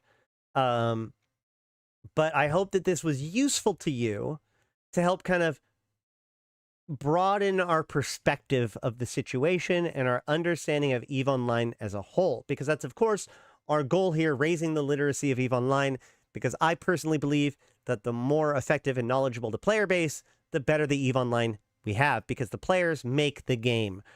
So I appreciate you guys coming with me on this journey. If you do appreciate this kind of analysis, make sure to like the stream and comment down below.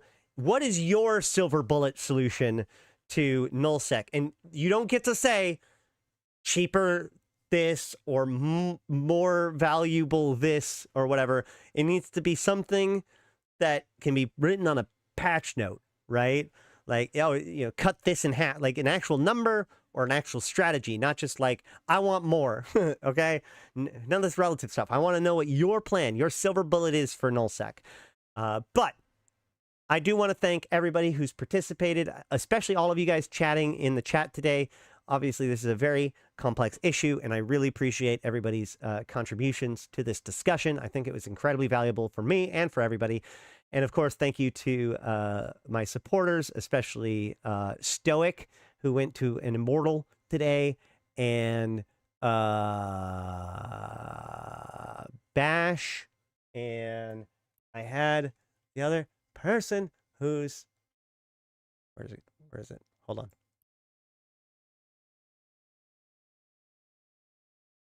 This here? Sheesh with 5 memberships. Oh yeah, Stoic. It's Stoic 3 times. Stoic, you're awesome, man. I gotta make sure that you get your Immortal tier rewards. And if you are a member, make sure you go onto the Discord and get yourself the membership stuff. To become a member, you get early access to edited videos, including my last one, which was the New Eden News. And of course, I'm going to probably try to edit out the New Eden News from today and put it out soon, like I did with the previous one. You also get the emotes and everything like that, and you support my stream, which is a huge deal for me, because that's what lets me not only be able to do the stream, but also take care of my son, live the life I want to live, and play video games for a living, which is mind-blowing. And I don't deserve it, but I get to do it because of you guys. So once again, for realsy, thank you. It means so much. I've been Ashrothi. I've been playing this game since 2010, talking about since 2012, and I'm here to put Eve into context for you, my fellow Empyreans. I do believe that that is exactly what we have done today. I appreciate all of you being here. I hope you appreciated me being here. But until next time, I've been Ashrothi, the voice of New Eden, and I'll see you in space.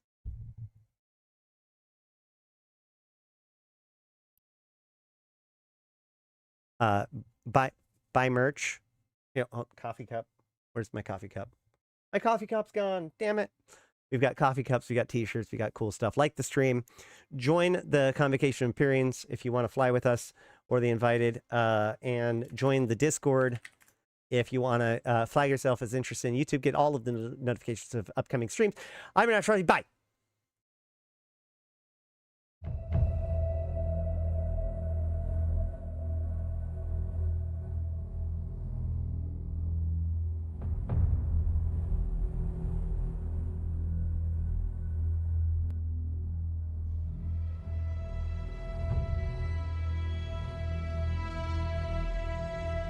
Bring on the wrecking machine.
For every city you burn, I'm gonna build one high.